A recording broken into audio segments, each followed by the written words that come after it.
കർത്താവായ യേശു നാമത്തിൽ വീണ്ടും ദൈവത്തിൻ്റെ അതിശ്രേഷ്ഠ വചനവുമായി നിങ്ങളുടെ മുമ്പിലായിരിക്കും. സ്വർഗത്തിൽ എഴുതുന്ന കൃപയ്ക്കായി സ്തോത്രം ചെയ്യുകയാണ്. ശബ്ദത്തിൽ കേൾക്കുന്ന എല്ലാവരെയും കർത്താവ് യേശു ക്രിസ്തുവിൻ്റെ നാമത്തിലെ സ്നേഹവന്ദനം അറിയിക്കുകയാണ്. ഞാൻ പതിവ് പോലെ എൻ്റെ ദൈവത്തിൻ്റെ ആത്മാവർപ്പിക്കുന്നത് പോലെ ഏതാനും ദിവസങ്ങൾ മാത്രമേ മണ്ണുകൊണ്ടുള്ള ഉടുപ്പിൻ്റെ ഉള്ളിൽ നമുക്കുള്ളൂ. എന്നാൽ മണ്ണിൻ്റെ ഉടുപ്പിൽ നാം ജീവിക്കുമ്പോൾ നമ്മളുടെ ഉള്ളിൽ റോങ് കൺസെപ്റ്റ്, തെറ്റായ ഒരു കൺസെപ്റ്റ് സകല മനുഷ്യരുടെ ഉള്ളിൽ കിടക്കുകയാണ്. നമ്മളിലൂടെയുള്ള ദൈവിക പ്രവർത്തനത്തിൻ്റെ തടസ്സം എപ്പോഴും നമ്മുടെ തെറ്റായുള്ള കൺസെപ്റ്റാണ്. പലപ്പോഴും നമ്മൾ ക്രിസ്ത്യാനികളായി വീണ്ടും ജനത്തിൻ്റെ അനുഭവത്തിലേക്ക് കടന്നു വന്നെങ്കിലും പലപ്പോഴും ആ തെറ്റായ കൺസെപ്റ്റ് നമ്മളെ വീണ്ടും വീഴ്ചയിലേക്ക് നയിക്കുവാനായിട്ട് ഇടയാകുന്നു. കർത്താവ് യേശു ഇവിടെ കടന്നു നമ്മൾ പറഞ്ഞു, സത്യം നിങ്ങൾ അറിയുമ്പോൾ നിങ്ങൾ സത്യം നിങ്ങളെ സ്വതന്ത്രമാക്കുവാനായിട്ട് ഇടയാകും.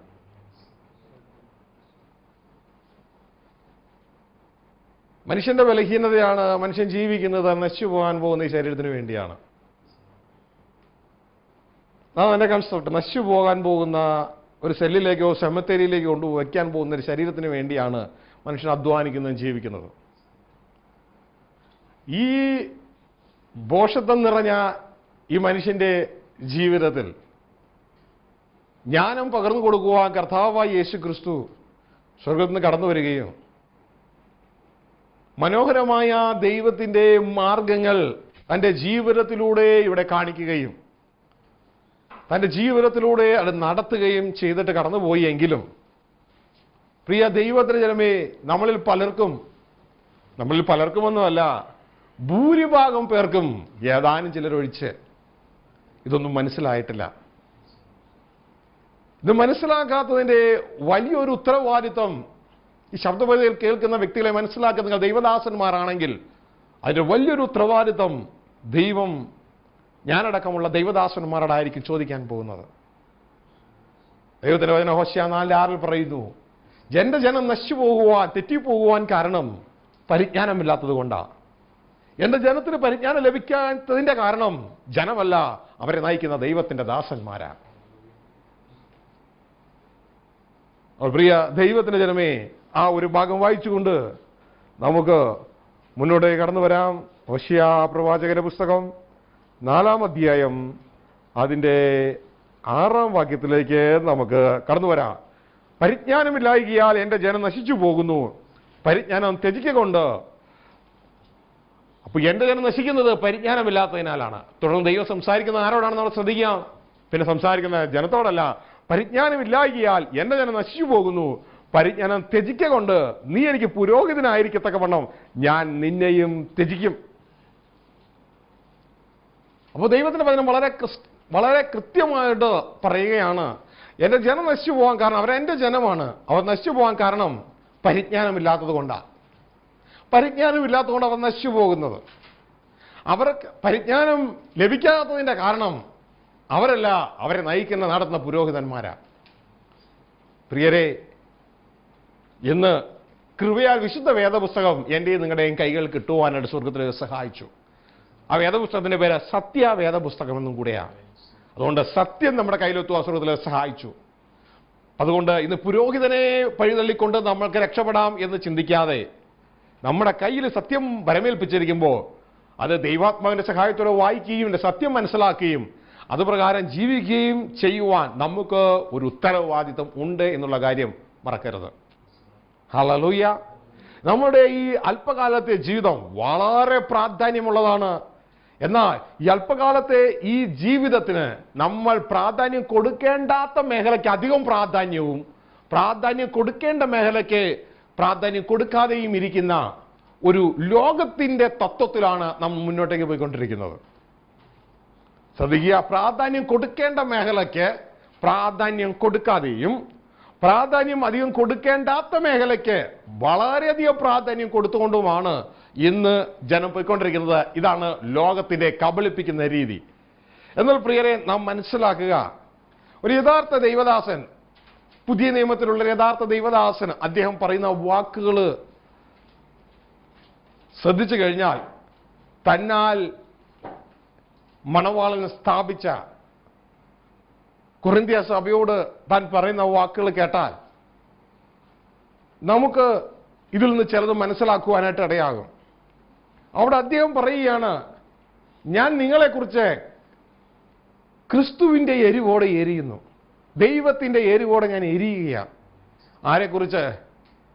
മണവാളൻ എന്നിലൂടെ ജനിപ്പിച്ച, എൻ്റെ കൈകളിൽ ഏൽപ്പിച്ച ജനത്തെക്കുറിച്ച് ഞാൻ ക്രിസ്തുവിൻ്റെ ദൈവത്തിൻ്റെ എരിവോടെ ഞാൻ എരിയുന്നു. കാരണം എന്താ? നിങ്ങൾക്ക് ജന്മം നൽകിയെങ്കിലും നിങ്ങൾ ഇന്ന് പോകുന്ന യാത്ര പോയാൽ നിങ്ങൾ അവസാനിപ്പിക്കത്തില്ല എന്ന് എൻ്റെ ഹൃദയത്തിൽ ഞാൻ ഭയപ്പെടുന്നു. എന്റെ ഹൃദയത്തിൽ ഞാൻ ഭയപ്പെടുന്നു. ഇന്ന് പോകുന്ന യാത്ര പോയാൽ നിങ്ങൾ അവസാനിപ്പിക്കത്തില്ല എന്ന് എന്റെ ഹൃദയത്തിൽ ഞാൻ ഭയപ്പെടുന്നു. അതുകൊണ്ട് ദൈവത്തിന്റെ ദാസൻ പറയുകയാണ്, ഞാൻ നിങ്ങളെ ഓർത്ത് ഭയപ്പെടുന്നു. കടന്നു വന്നാട്ടെ 2 Corinthians chapter 11, അതിന്റെ 11-ാം അധ്യായം. 2 Corinthians chapter 11, അതിന്റെ 2 മുതലുള്ള വാക്യങ്ങളാണ് നമുക്ക് അവിടെ മനസ്സിലാക്കുവാനായിട്ട് കഴിയുന്നത്. 2 Corinthians chapter 11 അദ്ദേഹം പറയുന്ന, അതിനു മുമ്പ് 1-ാം വാക്യത്തിൽ പറയുന്ന ഒരു കാര്യമുണ്ട്. സഭയോട് പറയുമ്പോൾ, ശബ്ദപരിധിയിൽ ആരെങ്കിലും കേൾക്കുമ്പോൾ നിങ്ങൾക്ക് ചിലപ്പോൾ ഒരുപക്ഷെ വിഷമം തോന്നാം, സങ്കടം തോന്നാം. നിങ്ങൾക്ക് വിഷമം തോന്നിയാൽ, സങ്കടം തോന്നിയാൽ ആദ്യം തന്നെ ഒരു പെർമിഷൻ ചോദിച്ചുകൊണ്ടാണ് അദ്ദേഹം കാര്യങ്ങൾ അവതരിപ്പിക്കുന്നത്. കാരണം മനുഷ്യനൊരു വിഷയമുണ്ട്, നമ്മുടെ ജീവിതത്തിലെ കുറവുകൾ ആരെങ്കിലും ചൂണ്ടിക്കാണിച്ചു കഴിഞ്ഞാൽ ആ വ്യക്തിയോടൊരു വിഷമവും സങ്കടവും എല്ലാ മനുഷ്യർക്കും, ഞാനടക്കം എല്ലാവർക്കും ഉണ്ട്. ആമേൻ. പിന്നെ ആ ഒരു പരിവമൊക്കെ ആയിരിക്കും. എന്നാൽ ഇദ്ദേഹം അതിനു മുമ്പ് ഒരു അഡ്വാൻസ്, ഒരു മുൻകൂർ ജാമ്യം എന്നപോലെ ഒരു മുൻകൂർ ജാമ്യം എടുത്തിട്ടാണ് കാര്യങ്ങൾ അവതരിപ്പിക്കുന്നത്. അദ്ദേഹം പറയുകയാണ്, നിങ്ങൾ എൻ്റെ പക്കൽ അസാരം ബുദ്ധിഹീനത പുറത്തു കൊണ്ടാൽ കൊള്ളായിരുന്നു. ഞാനിപ്പോൾ ഒരു ബുദ്ധിഹീനനെ പോലെ സംസാരിക്കാൻ പോവുകയാണ്. കാരണം നിങ്ങൾ എത്തേണ്ടടുത്ത് എത്തണം എന്നാണ് എൻ്റെ ആഗ്രഹം. ഒരു ബുദ്ധിഹീനനെ പോലെ ഞാൻ സംസാരിക്കാൻ പോവുകയാണ്. അത് ചിലപ്പോൾ നിങ്ങളെ മുറിവേൽപ്പിക്കും. ആമേൻ. ഹല്ലേലൂയ. നല്ല പിതാവാണെങ്കിൽ മക്കളെ എപ്പോഴും തല്ലോടിക്കൊണ്ടിരി മാത്രമല്ല ഇരിക്കുക, നല്ല അടിയും കൊടുക്കും. ആമേൻ. ഹല്ലേലൂയ.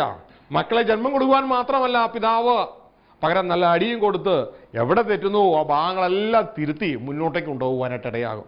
ഇദ്ദേഹം പറയുകയാണ്, നിങ്ങൾ എൻ്റെ പക്കൽ അസാരം ബുദ്ധിഹീനത പുറത്തു കൊണ്ടാൽ കൊള്ളായിരുന്നു. അതെ, നിങ്ങൾ എന്നെ പുറത്തു കൊള്ളുന്നുവല്ലോ. അദ്ദേഹം ഒരു മുൻകൂർ ജാമ്യം എടുക്കുകയാണ്. തുടർന്നാണ് അദ്ദേഹം അവതരിപ്പിക്കുന്നത്, ഞാൻ നിങ്ങളെക്കുറിച്ച്, ഞാൻ ആ ദൈവദാസൻ നിങ്ങളെക്കുറിച്ച്, ജനത്തെക്കുറിച്ച് ദൈവത്തിൻ്റെ എരിവോടെ എരിയുന്നു. ദൈവം എങ്ങനെയാണോ നമ്മളെ കാണുന്നത്, അപ്പോ ദൈവത്തിൻ്റെ ആഗ്രഹം എന്ന് പറയുന്നത് നമ്മൾ ഈ നല്ല പ്രവൃത്തി ആരംഭിച്ചവൻ അത് പൂർത്തിയാക്കാൻ വിശ്വസ്തനാണ്.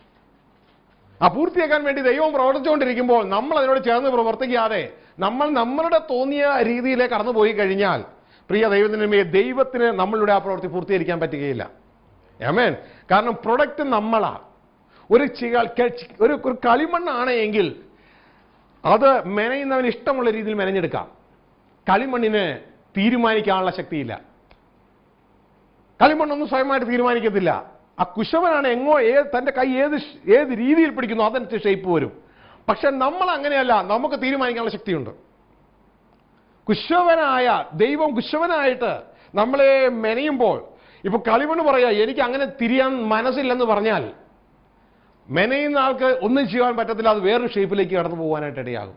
ഇതേപോലെ തന്നെ നമ്മളുടെ സമ്മതം കൂടാതെ ദൈവം നമ്മുടെ ജീവിതത്തിൽ പ്രവർത്തിക്കുകയില്ല. ഇവിടെ പറയുകയാണ്, ഞാൻ നിങ്ങളെക്കുറിച്ച് ദൈവത്തിൻ്റെ എരിവോടെ എരിയുന്നു. അപ്പോൾ ദൈവം നമ്മൾ എന്തോ ഒരു പ്രൊജക്റ്റ് ചെയ്തുകൊണ്ടിരിക്കുകയാണ്. ഞാൻ ക്രിസ്തു എന്ന ഏക പുരുഷന് നിങ്ങളെ നിർമ്മല കന്യകയായി ഏൽപ്പിപ്പാൻ വിവാഹ നിശ്ചയം ചെയ്തിരിക്കുന്നു. ഞാൻ ക്രിസ്തു എന്ന ഏക പുരുഷന് നിങ്ങളെ നിർമ്മല കന്യകയായി ഏൽപ്പിപ്പാൻ വിവാഹ നിശ്ചയം ചെയ്തിരിക്കുന്നു. നിങ്ങളുടെ വിവാഹം ഇതുവരെ കഴിഞ്ഞിട്ടില്ല.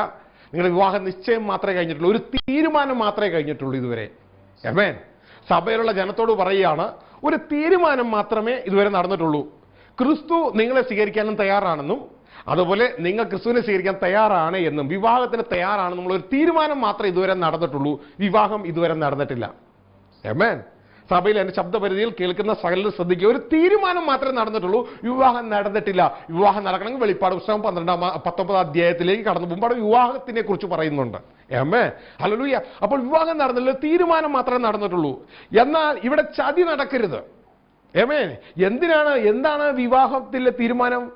നിർമ്മല കന്യകയായി ഏൽപ്പിപ്പാൻ. നിർമ്മല കന്യക എന്ന് പറയുമ്പോൾ അതിന്റെ കിങ് ജെയിംസ് വെർഷനിൽ പറയുകയാണ്, ഇങ്ങനെയാണ് എഴുതിയിരിക്കുന്നത്: For I am jealous over you with godly jealousy, for I have espoused you to one husband, that I may present you as a chaste virgin to Christ.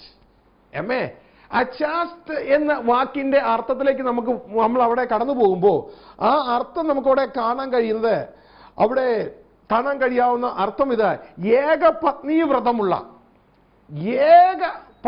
വ്രതമുള്ള ഒരേ ഒരാൾക്ക് മാത്രം പത്നിയായിരിക്കുവാൻ വ്രതമാണ്. മനസ്സിലാവുന്നുണ്ടോ? ഒരേ ഒരാൾക്ക് മാത്രം പത്നിയായിരിക്കുവാനുള്ളൊരു വ്രതം, അതിൻ്റെ ഒരു അർത്ഥമാണത്. മറ്റർത്ഥം മനസ്സ വാച കർമ്മണ ശുദ്ധിയുള്ള, ലളിതമായ, ഏകപത്നി വ്രതമുള്ള, കളങ്കമില്ലാത്ത, നിർദോഷ അഭിരുചിയുള്ള. നിങ്ങൾക്ക് സ്ക്രീനിലേക്ക് നോക്കിയാൽ അത് കാണാം. പരിശുദ്ധമായ, അതിന്റെ ഒരർത്ഥമാണ് ഏകപത്നി വ്രതമുള്ള, ഒരേ ഒരാൾക്ക് മാത്രം പത്നിയായിരിക്കാനുള്ള വ്രതമാണ്. അങ്ങനെ ഒരു രീതിയിലാണ് നിങ്ങൾ വിവാഹ നിശ്ചയം ഞാൻ ചെയ്തിരിക്കുന്നത്.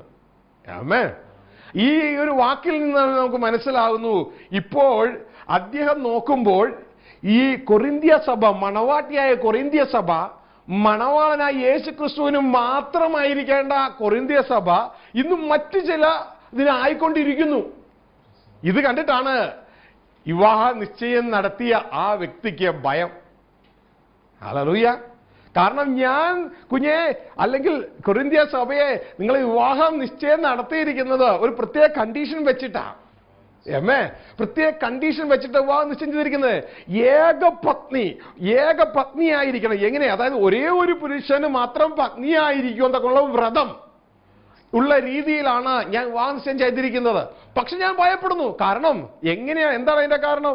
അവിടെ ദൈവത്തിന്റെ വചനം പറയുന്ന ഒരു കാര്യം ഇതാണ്: ഞാൻ നിങ്ങളെക്കുറിച്ച് ദൈവത്തിന്റെ എരിവോടെ എരിയുന്നു, ക്രിസ്തു എന്ന ഏക പുരുഷന് നിർമ്മല കന്യയായി ഏൽപ്പിപ്പാൻ വിവാഹ നിശ്ചയം ചെയ്തിരിക്കുന്നു. എന്നാൽ പ്രശ്നം ഇവിടെ ഇങ്ങനെയാണ്: എന്നാൽ സർപ്പം ഹവ്വയെ ഉപായത്തിൽ ചതിച്ചതുപോലെ നിങ്ങളുടെ മനസ്സ് ക്രിസ്തുവിനോടുള്ള ഏകാഗ്രതയും നിർമ്മലതയും വിട്ട് വഷളായി പോകുമോ എന്ന് ഞാൻ ഭയപ്പെടുന്നു. സർപ്പം ഹവ്വയെ ഉപായത്തിൽ ചതിച്ചതുപോലെ. ഹല്ലേലൂയ. അപ്പോ നമ്മളുടെ പലരുടെയും ചിന്ത, ഈ സർപ്പം ഹവ്വയെ ഉപായത്തിൽ ചതിച്ചത് ഉൽപ്പത്തി പുസ്തകം 3-ാം അധ്യായത്തിലാ. അന്ന് ആ ചതിയെല്ലാം കഴിഞ്ഞു, പുള്ളി ജോലിയൊക്കെ നിർത്തി, ഇപ്പൊ ലീവിനാണെന്നാണ്. അല്ല, ഇന്നും പുള്ളി ലീവിലല്ല, ഇന്നും പുള്ളി ഡ്യൂട്ടിയിലാ. ഹല്ലേലൂയ. അന്ന് 1-ാം ആദത്തിന്റെ വൈഫായ ഹവ്വയെ ചതിച്ചെങ്കിൽ ഇന്ന് ഒടുക്കത്തെ ആദത്തിന്റെ വൈഫായ അല്ലെങ്കിൽ വൈഫാകാൻ പോകുന്ന സഭയെ ഇന്ന് ചതിച്ചിട്ടിരിക്കുകയാണ്. ഹല്ലേലൂയ. ഇവിടെ നിന്നാണ്. എന്നാൽ സഭയ്ക്കൊരു ഗുണമുണ്ട്. ഹവ്വയെ പോലെയല്ല, സഭയ്ക്കുള്ളൊരു ഗുണം എന്ന് പറഞ്ഞാൽ സഭ ഇനി പാപത്തിന് കീഴിലല്ല. സഭ കൃപയ്ക്ക് കീഴിലാകിയാൽ പാപം ഇനി സഭയുടെ മേൽ കർത്തൃത്വം നടത്തുകയില്ല. സഭയ്ക്ക് മനസ്സിലായി കഴിഞ്ഞാൽ, സഭ സത്യം അറിഞ്ഞാൽ സത്യം സഭയെ സ്വതന്ത്രമാക്കി സഭയ്ക്ക് കടന്നു വരാം. ഹല്ലേലൂയ. എന്നാൽ ഹവ്വയെ സംബന്ധിച്ച് അങ്ങനെയല്ലായിരുന്നു. പാപത്തിന് യാതൊരു പരിഹാരവും നടന്നിട്ടില്ല. മനസ്സിലാകുന്നുണ്ടോ? ഹല്ലേലൂയ. പ്രിയരെ, ഇവിടെ നാം മനസ്സിലാക്കേണ്ട കാര്യം, ഇദ്ദേഹം പറയുകയാണ്, ഞാൻ ഭയപ്പെടുകയാണ്. കാരണം നിങ്ങളെ ഞാൻ വിവാഹ നിശ്ചയം ചെയ്യിപ്പിച്ചെങ്കിലും ഏക പുരുഷനായിട്ടല്ല നിങ്ങൾ ഇന്ന് ജീവിക്കുന്നത്, മറ്റൊരു രീതിയിലാണ് നിങ്ങൾ ഇന്ന് ജീവിക്കുന്നത്. കാരണം സുവിശേഷത്തിന്റെ സത്യം എന്താണെന്ന് ജനം അറിയുന്നില്ല. സുവിശേഷത്തിന്റെ സത്യം അറിയാതെ ജനം കർത്താവ് യേശുവിനെ സ്വീകരിക്കുന്നത് ഒരു മതത്തിൽ ചേരുന്നത് പോലെയാണ്. ഒരു മതത്തിൽ ചേർന്ന സിസ്റ്റം അല്ല പുതിയ നിയമത്തിന്റെ സംവിധാനം. നമുക്ക് ഈ ലോകത്തിൽ കാണുന്ന പല പല മതങ്ങളുണ്ട്. ക്രിസ്തു മതമുണ്ട്, ഹിന്ദു മതമുണ്ട്, ബുദ്ധമതമുണ്ട്, മുസ്ലിം മതമുണ്ട്. ഇന്ന് ലോകത്തിലേക്കാൾ പലരും ഒരു മതം വിട്ടും മറ്റൊരു മതത്തിലേക്ക് മാറിക്കൊണ്ടിരിക്കുന്നു. ഇങ്ങനെ മാറുന്ന ഒരു സംവിധാനമായിട്ടാണ് ഇന്ന് ലോകത്തിലെ ജനത്തിനും ലോകത്തിലെ അധികം ദൈവദാസന്മാർക്കും ഈ ക്രിസ്തുവിലേക്ക് ഒരുവൻ വരുമ്പോൾ തോന്നുന്നത്. ഈ ഒരു സംവിധാനമല്ല എന്ന് ആദ്യം ജനം മനസ്സിലാക്കണം. പകരം ക്രിസ്തീയ ജീവിതം എന്ന് പറയുന്നത് ക്രിസ്തുവിനെ അനുഗമിക്കുന്നൊരു ജീവിതമാണ്. എന്താണ് ക്രിസ്തുവിനെ അനുഗമിക്കുക എന്ന് പറഞ്ഞാൽ? വചനം മാംസമായി ഇവിടെ കടന്നു വന്നു. വചനം മാംസമായി, അതായത് പുസ്തകത്തിൽ എഴുതപ്പെട്ടിരിക്കുന്ന വചനം, ആ വചനം മാംസമായിരിക്കുകയാണിപ്പോൾ. വചനം മാംസമായി എന്ന് പറഞ്ഞു കഴിഞ്ഞാൽ വചനം നമ്മൾ ബുക്ക് നോക്കി, നമ്മൾ പുസ്തകം നോക്കി അങ്ങനെ ചെയ്യണം എന്ന് നാം മനസ്സിലാക്കിയ ശേഷം അത് ലോകത്തിൽ ചെയ്യുന്നു. എന്നാൽ വചനം മാംസമായാൽ ആ വചനം ഈ ലോകത്തിൽ പ്രാവർത്തി തലത്തിൽ വന്നു കഴിഞ്ഞു. Word in action. ദൈവവചനം ആക്ഷൻ രൂപത്തിൽ ഭൂമിയിൽ എത്തിക്കഴിഞ്ഞു. 2000 വർഷങ്ങൾക്ക് മുമ്പ് ദൈവവചനം പുസ്തകത്തിലെ എഴുത്തുകളായിട്ടല്ല, പുസ്തകത്തിലെ എഴുത്തുകൾ ഈ ലോകത്ത് പ്രവർത്തിക്കാൻ ആരംഭിച്ചു. 2000 വർഷങ്ങൾക്ക് മുമ്പ് പുസ്തകത്തിലെ എഴുത്തുകൾ ഈ ലോകത്ത് പ്രവർത്തനം ആരംഭിച്ചു. അപ്പോൾ ഈ ദൈവവചനത്തിലേക്ക് നോക്കുന്നത് പോലെ തന്നെ അതിലുപരിയായി യേശുക്രിസ്തുവിന്റെ ജീവിതത്തിലേക്ക് നമ്മൾ നോക്കിക്കഴിഞ്ഞാൽ നമുക്ക് കാണാം വചനം ഭൂമിയിൽ പ്രവർത്തിക്കുന്നു. വചനം ഭൂമിയിൽ പ്രവർത്തിക്കുന്നു. അപ്പോൾ എങ്ങനെയാണ് വചനം, പുസ്തകത്തിൽ എഴുതപ്പെട്ട വചനം ഭൂമിയിൽ പ്രവർത്തിക്കുന്നത് നമ്മുടെ മുമ്പിൽ വരച്ചു കാട്ടി. ഇന്ന് ആ യേശുവിനെ നാം അനുഗമിക്കുമ്പോൾ നാം എത്തേണ്ടടുത്ത് എത്തപ്പെടുവാനായിട്ട് ഇടയാകും. ഇതാണ് ക്രിസ്തീയ മാർഗം. ക്രിസ്തീയ മാർഗം ഒരു ക്രിസ്തീയ മതമല്ല മറ്റു മതങ്ങളെ പോലെ. ക്രിസ്തുവിന്റെ മാർഗം എന്തിനാണ്?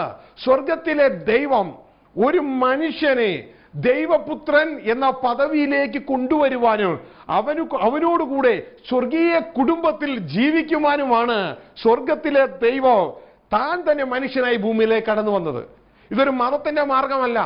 മതത്തിന്റെ മാർഗത്തിൽ ഒരു ദേവിയെയോ ദേവനെയോ അല്ലെങ്കിൽ അവർ ദൈവമെന്ന് പറയുന്ന ഏതെങ്കിലും ഒരു മിഥ്യാമൂർത്തിയെയോ സേവിച്ച് ഈ ലോകത്തിലെ അനുഗ്രഹങ്ങൾ, ഈ ലോകത്തിലെ നന്മകൾ പ്രാപിച്ച് അതുകൊണ്ട് ആ ദൈവത്തിന് ഏതെങ്കിലും രീതിയിൽ ഒരു പൂമാല ഇട്ടോ, എണ്ണ കൊടുത്തോ, കതിന പൊട്ടിച്ചോ, പൈസ കൊടുത്തോ നന്ദി പറഞ്ഞ് ആ നന്ദി പറഞ്ഞ അവസാനം ഇവൻ ഒരു ഗതിയുമില്ലാതെ ഒരു മരിച്ച് ഒരു ശവപ്പെട്ടിക്കുള്ളിൽ അവരുടെ സെമത്തേരിയിലോ സെല്ലിലോ ഒരു ചിതയിലോ അസ്തമിച്ച എന്ന ബുദ്ധിഹീനനായ മനുഷ്യനായി തീരാൻ വേണ്ടിയല്ല സ്വർഗത്തിലെ ദൈവം മനുഷ്യന് വേണ്ടി സ്വർഗത്തിലെ ദൈവം ഈ ഭൂമിയിലേക്ക് കടന്നു വന്നത്. പകരം ഈ മനുഷ്യൻ എന്നെന്നും ജീവിക്കുവാനും ഇവൻ സ്വർഗീയ കുടുംബത്തിൽ ദൈവത്തോടുകൂടി ദൈവത്തെ സ്നേഹിച്ച് ഒരു പിതാവും മകനും എന്നതുപോലെ ജീവിക്കുവാൻ ഒരു കുടുംബത്തിലെ സ്വർഗീയ കുടുംബത്തിലെ അന്തരീക്ഷത്തിലെ കൊണ്ടുവരുവാൻ വേണ്ടിയാണ് സ്വർഗത്തിലെ മനുഷ്യനായി ഭൂമിയിലേക്ക് കടന്നു വന്നത് എന്നുള്ളത് ദൈവദാസന്മാരെ നിങ്ങളിത് വ്യക്തവും തറപ്പിച്ചും ജനത്തെ ഭയപ്പെടാതെ ജനത്തിൻ്റെതായ പ്രതീക്ഷയ്ക്ക് ഒത്തവണ്ണം സംസാരിക്കാതെ ജനത്തിന്റെ മുഖം നോക്കാതെ വ്യക്തമായി അവരെ അറിയിച്ചുകൊണ്ട് അവരെ സ്വർഗീയ കുടുംബത്തിലേക്ക് കൊണ്ടുവരണം. കാരണം നിങ്ങൾ ജനത്തിന്റെ ദാസന്മാരല്ല, ദൈവത്തിന്റെ ദാസന്മാരാണ്. പ്രിയ ദൈവത്തിനുമേ നാം മനസ്സിലാക്കേണ്ട സത്യം എന്ന് പറയുന്നത് ഇന്ന് പുതിയ നിയമത്തിന്റെ മർമ്മം അറിയാത്തത് കൊണ്ട് നാം പലരും തെറ്റിപ്പോകാനിടയാകുന്നു. കഴിഞ്ഞ സന്ദേശത്തിൽ നിങ്ങൾ ഇത് മനസ്സിലാക്കുവാനിടയായി എന്താണ് പഴയ നിയമത്തിന്റെ പർപ്പസ്. ശ്രദ്ധയോടെ കേട്ട് പ്രാധാന്യം കൊടുക്കുന്ന ബുദ്ധിയുള്ളവർക്ക് അത് ഓർമ്മയുണ്ടാകും. പഴയ നിയമത്തിന്റെ പർപ്പസ് നാം മനസ്സിലാക്കി പാപങ്ങളെ തടയുക. പാപങ്ങളെ തടയുകയാണ് പഴയ നിയമത്തിന്റെ പർപ്പസ്. ഗലാത്യ ലേഖനം 3-ാം അധ്യായം 19-ാം വാക്യത്തിൽ പറയുകയാണ് എന്തിനാണ് ന്യായപ്രമാണം കൊടുത്തത്. ഓൾഡ് കവണന്റ് ന്യായപ്രമാണം എന്തിനാണ് കൊടുത്തത്? ദൈവത്തിന്റെ വചനം പറയുന്നു വാഗ്ദത്ത സന്തതി വരുവോളം, അതായത് കർത്താവ് യേശുക്രിസ്തു വരുവോളം, വാഗ്ദത്ത സന്തതി വരുവോളം, കർത്താവ് യേശുക്രിസ്തു വരുവോളം. അത് ലംഘനങ്ങൾ നിമിത്തം കൂട്ടിച്ചേർത്തതാണ്. പാപങ്ങളെ തടയുവാൻ തക്കവണ്ണം ന്യായപ്രമാണം കവണൻസ് പാപങ്ങളെ തടയുവാൻ തക്കവണ്ണം കൂട്ടിച്ചേർത്തു. വാഗ്ദത്ത സന്തതി വരുവോളം. വാഗ്ദത്ത സന്തതി യേശു ക്രിസ്തു. അപ്പൊ യേശു ക്രിസ്തു വരുവോളമേ ഉള്ളൂ പാപങ്ങളെ തടയുന്ന പരിപാടി. എന്നാൽ യേശു ക്രിസ്തു വന്ന് പുതിയ നിയമത്തിലേക്ക് വന്നു കഴിഞ്ഞാൽ പിന്നെ പാപങ്ങളെ തടയുന്ന പരിപാടിയല്ല. എന്തുകൊണ്ടാണ് പാപം വരുന്നത്? മനുഷ്യൻ തന്റെ സ്വയം ജഡത്താൽ കറപ്റ്റ് ചെയ്യപ്പെട്ട മലിനമായ ജഡത്തിൽ നിന്ന് പ്രവർത്തിക്കുന്നത് കൊണ്ടാണ് പാപം വരുന്നത്. തന്റെ സ്വയത്തിൽ നിന്ന് പ്രവർത്തിക്കുന്നത് കൊണ്ടാണ് പാപം വരുന്നത്. ആമേൻ. എന്നാൽ പുതിയ നിയമത്തിലേക്ക് വരുമ്പോൾ പാപങ്ങളെ തടയുന്ന പരിപാടിയല്ല, പകരം പാപത്തിന്റെ റൂട്ട് തന്നെ എടുത്തു കളയുവാൻ തക്കവണ്ണം സ്വർഗത്തിലെ ദൈവം പരിപാടി ഒരുക്കി കഴിഞ്ഞു. ആമേൻ. ഹല്ലേലൂയ. പാപം ചെയ്യുന്ന ജഡത്തിന്റെ ശക്തി നമ്മുടെ അകത്തുള്ളപ്പോൾ, ആ സ്വയത്തിന്റെ ശക്തി നമ്മുടെ അകത്തുള്ളപ്പോൾ, ആ ജഡത്തെ തന്നെ തകർത്ത് കളയുവാൻ സ്വർഗത്തിലെ ദൈവം പരിപാടി ഇട്ട് കഴിഞ്ഞു. ആ ജഡത്തെ തകർത്ത് കളഞ്ഞുകൊണ്ട് നമ്മുടെ അകത്തു നിന്ന് ഒരുവൻ ക്രിസ്തുവിലായ പുതിയ സൃഷ്ടിയായി എന്നുള്ള ദൈവപുത്രൻ അകത്തുണ്ട്. ആ ദൈവപുത്രനെ ജഡത്തിന്റെ മറ തകർത്തുകൊണ്ട് അകത്തുനിന്ന് ദൈവപുത്രനെ മാനിഫെസ്റ്റ് ചെയ്യിക്കുക എന്നുള്ളതാണ് പുതിയ നിയമത്തിന്റെ പദ്ധതി. ആമേൻ. ഹല്ലേലൂയ. ഞാൻ ഒന്നുകൂടി വളരെ വ്യക്തമായിട്ട് പറയാം, പഴയ നിയമത്തിന്റെ പദ്ധതി അല്ല പുതിയ നിയമത്തിന്റെ പദ്ധതി. പുതിയ നിയമത്തിന്റെ പദ്ധതി തികച്ചും വ്യത്യസ്തമാണ്. അതുകൊണ്ട് കോറ് മനസ്സിലാക്കിയിട്ട് ദൈവവേല ചെയ്യുക. അല്ലെങ്കിൽ പ്രിയരെ, നമ്മളും പ്രസംഗിക്കുന്ന നമ്മുടെ പ്രസംഗം കേൾക്കുന്ന ലോകത്തിലെ ജനവും ഒരേപോലെ നശിച്ചു പോകാനിടയാകും. ഹല്ലേലൂയ. മത്തായിയുടെ സുവിശേഷം 7-ാം അധ്യായം 21, 22, 23 വാക്യങ്ങളിൽ കർത്താവ് യേശുക്രിസ്തുവിന്റെ ജഡ്ജ്മെന്റിൽ ഇത് വളരെ വ്യക്തമായി നമുക്ക് കാണാം. ഹല്ലേലൂയ. അതിന്റെ കോർ ക്രിസ്തീയ ജീവിതത്തിന്റെ അല്ലെങ്കിൽ പുതിയ നിയമത്തിന്റെ കോർ എന്താണെന്ന് മനസ്സിലാക്കാതെ ഓടിപ്പോയി ധാരാളം സുവിശേഷീകരണം ചെയ്തു, പരിശുദ്ധാത്മാവിന്റെ കൃപകൾ പ്രാപിച്ചു, കൃപാവരങ്ങൾ പ്രാപിച്ചു, ധാരാളം അത്ഭുതങ്ങൾ ചെയ്തു, ധാരാളം അടയാളങ്ങൾ ചെയ്തു, ജനത്തിന്റെ ധാരാളം പ്രശസ്തി കിട്ടി. ഇതെല്ലാം കൊണ്ട് കടന്നു പോകാം, ഈ ലോകത്തിൽ സന്തോഷമാണെന്നും തോന്നാം. പക്ഷെ അവസാനവും നശിച്ചു പോകുവാനായിട്ട് ഇട വരരുത്. ആ ജഡ്ജ്മെന്റ് നമുക്ക് വളരെ വ്യക്തമായിട്ട് നമുക്ക് മനസ്സിലാക്കാം. അവിടെ ഒരു കൂട്ടം ദൈവജനോ അവർ യേശുവിനെ കർത്താവായി സ്വീകരിച്ചവർ യേശുക്രിസ്തുവിന്റെ സിംഹാസനത്തിന് മുമ്പിൽ നിന്ന് പറയുകയാണ്, ഞങ്ങൾ നിന്നെ കർത്താവായി സ്വീകരിച്ചതാണെന്ന് പറയുമ്പോൾ യേശുക്രിസ്തു തിരിച്ചവരോട് പറയുന്ന കാര്യം ഇതാണ്, എന്നെ കർത്താവേ കർത്താവേ എന്ന് പറയുന്ന യവനുമല്ല, എന്റെ സ്വർഗസ്ഥനായ പിതാവിന്റെ ഇഷ്ടം ചെയ്യുന്നവരാണ് സ്വർഗരാജ്യത്തിൽ പ്രവേശിക്കുന്നത്. എന്താണ് സ്വർഗസ്ഥനായ പിതാവിന്റെ ഇഷ്ടം? The manifestation of the sons of God. ദൈവപുത്രന്മാരുടെ വെളിപ്പാടാണ്. പ്രിയരെ, എന്നെ യേശുവിനെ നിങ്ങൾക്ക് തന്നത് എന്തിനു വേണ്ടിയാണ്? യോഹന്നാൻ 1:12 പറയുന്നു, അവനെ കൈക്കൊണ്ട് അവന്റെ നാമത്തിൽ വിശ്വസിക്കുന്ന ഏവർക്ക് അവർക്ക് രക്ഷിക്കപ്പെടാനല്ല, ദൈവപുത്രനാകാനുള്ള കൃപ ദൈവം കൊടുത്തിരിക്കുക, അധികാരം കൊടുത്തിരിക്കുക. എന്തുകൊണ്ട് നിങ്ങൾക്ക് ഒരു ദൈവപുത്രനായിട്ട് വെളിപ്പെടാൻ കഴിഞ്ഞില്ല? അതാണ് എന്റെ പിതാവിന്റെ ആഗ്രഹം. 31:26 പിതാവ് തന്റെ ആഗ്രഹം പറഞ്ഞില്ലേ, വരുവേ നമുക്ക് മനുഷ്യപുത്രന്മാരുണ്ടാക്കാം, അവർ നമ്മുടെ സ്വരൂപത്തിൽ നമ്മുടെ സാദൃശ്യത്തിലുമായിരിക്കണോ, അതായത് അവർ ദൈവപുത്രന്മാരായി തീരണോ. ഹല്ലേലൂയ. അതാണ് വെളിപ്പാട് 21:7 ബൈബിൾ അവസാനിക്കുമ്പോൾ കർത്താവ് പറയുന്നത്, ജയിക്കുന്നവൻ ഇത് അവകാശമാക്കും, ഞാൻ അവന് പിതാവും അവൻ എനിക്ക് പുത്രനും ആയിരിക്കും. ഹല്ലേലൂയ. ഇതാണ് പിതാവിന്റെ ഇഷ്ടം. അല്ലാതെ നിങ്ങൾ ഇടയിൽ കാണുന്ന ചെറിയൊരു പരിപാടി ചെയ്ത്, മർദ്ദിൽ ചേർക്കുന്ന പരിപാടി ചെയ്ത് നിങ്ങളുടെ മഹത്വം വർദ്ധിക്കത്തക്ക രീതിയിൽ ആളുകളുടെ എണ്ണം കൂട്ടുകയോ നിങ്ങൾ അത്ഭുതങ്ങൾ അടയാളങ്ങൾ ചെയ്തു, ഇതെല്ലാം നല്ലത് തന്നെ. പക്ഷേ ഇവരെ ദൈവപുത്രന്റെ പദവിയിലേക്ക് നയിക്കേണ്ട ഒരു കടമ നമുക്കുണ്ട്. ഹല്ലേലൂയ. Glory to God. അവരുടെ കർത്താവ് പറഞ്ഞു, എന്നെ കർത്താവെ കർത്താവ് എന്ന് വിളിക്കുന്ന ഏവനുമല്ല, എന്റെ പിതാവിന്റെ ഇഷ്ടം ചെയ്യുന്നവനാ സ്വർഗരാജ്യത്തിൽ കടക്കുന്നത്. ഹല്ലേലൂയ.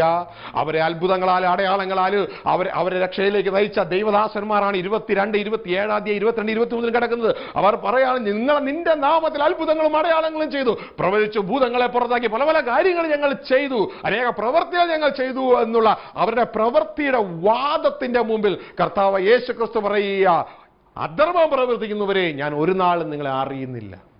ഹല്ലേലൂയ. പ്രിയ ദൈവത്തിന്റെ ജനമേ, ഇത് കേൾക്കാൻ വേണ്ടിയല്ല നമ്മൾ ദൈവത്തിന്റെ സന്നിധിയിൽ, ക്രിസ്തുവിന്റെ സന്നിധിയിലേക്ക് നാം കടന്നു ചെല്ലുന്നത്. ഹല്ലേലൂയ. അപ്പോൾ നാം മനസ്സിലാക്കുക, എന്താണ് പുതിയ നിയമത്തിന്റെ മർമ്മം. ഇവർ എന്തെങ്കിലുമൊക്കെ ചെയ്തു, എന്തെങ്കിലും ചെയ്യുന്നതല്ല കാര്യം. പുതിയ നിയമത്തിന്റെ കോറിലേക്ക് കടന്നു വരണോ. ഇതുകൊണ്ടാണോ നിങ്ങൾ ഇതിനു മുമ്പ് കേട്ടിട്ടുണ്ട്, എന്താണ് പുതിയ നിയമത്തിന്റെ കോറ്? ഗലാത്യ സഭയോട്, ഗലാത്യ സഭയിലെ തർക്കത്തിനിടയിൽ കർത്താവായ യേശുക്രിസ്തു പൗലോസ് അപ്പോസ്തലനിലൂടെ പറയുന്ന കാര്യമാണ്, എന്താണ് പുതിയ നിയമത്തിന്റെ കോറ്? സ്നാനമല്ല പുതിയ നിയമത്തിന്റെ കോറ്. ചിലർ സ്നാനപ്പെടുത്തുവാൻ വേണ്ടി ഓടി നടത്തുകൊണ്ടിരിക്കുകയാണ്. എന്നാൽ സ്നാനപ്പെടണം, പക്ഷെ അത് ഇതിന്റെ കോറല്ല. പരിശുദ്ധാത്മാവിന്റെ അഭിഷേകമല്ല പുതിയ നിയമത്തിന്റെ കോർ. ദൈവത്തിന്റെ വചനം വളരെ വ്യക്തമായിട്ട് പറയുകയാണ്. ഗലാത്യ സഭയിൽ ഒരു തർക്കം നടക്കുകയാണ്. പരിച്ഛേദന യഹൂദന്മാരും പരിച്ഛേദനം വേണ്ടെന്ന് വാദിക്കുന്നവർ പരസ്പരം അങ്ങോട്ടും ഇങ്ങോട്ടും വാദിച്ചുകൊണ്ടിരിക്കുമ്പോൾ ഇതിന്റെ അവസാനം, നിങ്ങൾ ബുദ്ധിയില്ലാത്ത ഗലാത്യരെ, നിങ്ങളെ ആരാണ് ക്ഷുദ്രം ചെയ്ത് മായിച്ചത് എന്ന് പറഞ്ഞ് താഴേക്ക് വന്നിട്ട് അതിന്റെ 6-ാം അധ്യായം 15-ാം വാക്യത്തിലേക്ക് കടന്നു വരുമ്പോൾ അവരോട് പറയുകയാണ്, എന്താണ് പുതിയ നിയമത്തിൻ്റെതായ കോർ എന്നാണെന്നറിയാമോ? പരിച്ഛേദനവുമല്ല, അപരിച്ഛേദനവുമല്ല. അതായത് പരിച്ഛേദനം കഴിക്കുന്നതോ പരിച്ഛേദനം കഴിക്കാതിരിക്കുന്നതോ അല്ല. ഇതുകൊണ്ട് തർക്കിച്ച് നിങ്ങൾക്ക് പല പല ഡിനോമിനേഷനുകൾ ഉണ്ടാക്കാം. ഇതല്ല പുതിയ നിയമത്തിന്റെ മർമ്മം. പുതിയ നിയമത്തിന്റെ മർമ്മം എന്ന് പറയുന്നത് പുതിയ സൃഷ്ടി വെളിപ്പെടുകയാ, നിന്റെ അകത്തുനിന്ന് ദൈവപുത്രൻ വെളിപ്പെടുകയാണ് പുതിയ നിയമത്തിന്റെ മർമ്മം. ഹല്ലേലൂയ. ദൈവപുത്രൻ വെളിപ്പെടാതെ പല പല കാര്യങ്ങളും നടത്തുകയല്ല.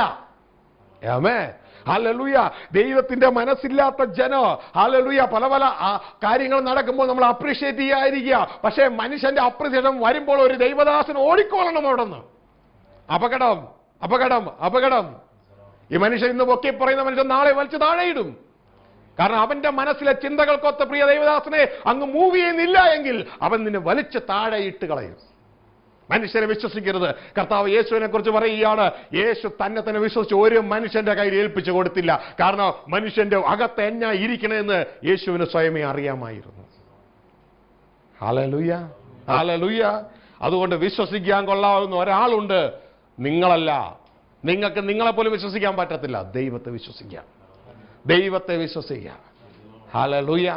അപ്പോൾ പ്രിയ ദൈവത്തിന് മേൽ നാം മനസ്സിലാക്കുക, എന്താണ് ഈ ദൈവദാസൻ ഇത്ര ഇങ്ങനെ ഭയപ്പെടുവാനായിട്ടുള്ള കാര്യം? ഈ ദൈവദാസൻ ഇങ്ങനെ ഭയപ്പെടുവാനുള്ള കാര്യം, ക്രിസ്തീയ ജീവിതം എന്ന് പറഞ്ഞാൽ, സഭയുടെ ജീവിതം എന്ന് പറഞ്ഞാൽ 2 വൃക്ഷങ്ങളുടെ ഇടയിലുള്ള ജീവിതമാണ്. 2 വൃക്ഷങ്ങളുടെ ഇടയിലുള്ള ജീവിതമാണ് ക്രിസ്തീയ ജീവിതം.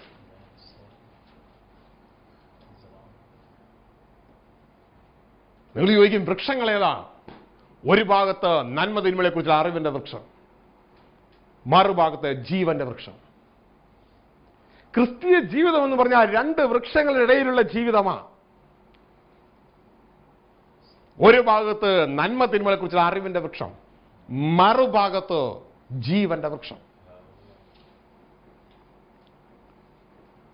ദൈവം ആദ്യത്തെ ഏദൻ തോട്ടത്തിലാക്കിയപ്പോൾ ഏദൻ തോട്ടത്തിൽ ധാരാളം വൃക്ഷങ്ങൾ ഉണ്ട് എങ്കിലും 2 വൃക്ഷത്തിന്റെ കാര്യം ദൈവത്തിന്റെ വചനം വളരെ സ്പെസിഫൈ ചെയ്ത് പറയുകയാണ്. ഏദൻ തോട്ടത്തിന് നടുവിൽ ദൈവം 2 പ്രത്യേക വൃക്ഷങ്ങളെ മുളപ്പിച്ചു.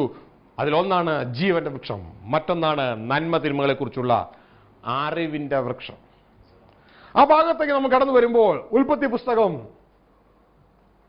2-ാം അധ്യായം നമുക്ക് അവിടെ കാണുവാനായിട്ട് കഴിയും.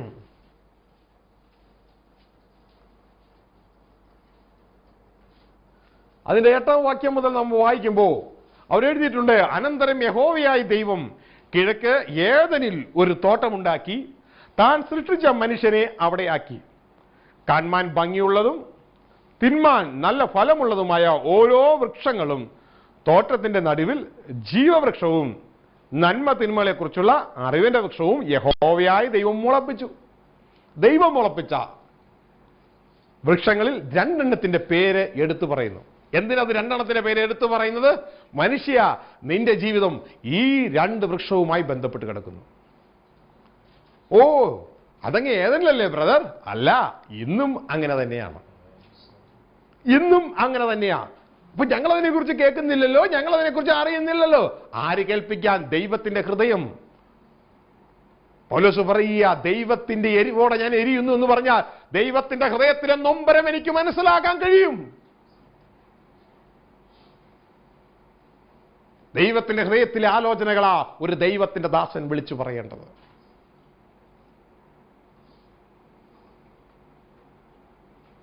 ഇന്ന് ക്രിസ്തീയ ജീവിതം ഈ 2 വൃക്ഷങ്ങളിടയിലുള്ള ജീവിതമാണ്. 2 വൃക്ഷങ്ങൾക്കും വളരെ പ്രാധാന്യമുണ്ട്. ഒരു വൃക്ഷം നമ്മളെ നാശത്തിലേക്കും മറ്റൊരു വൃക്ഷം നമ്മളെ നിത്യ ജീവനിലേക്കും നയിക്കുക. ഈ 2 വൃക്ഷങ്ങളും 2 വാതിലുകളാണ്.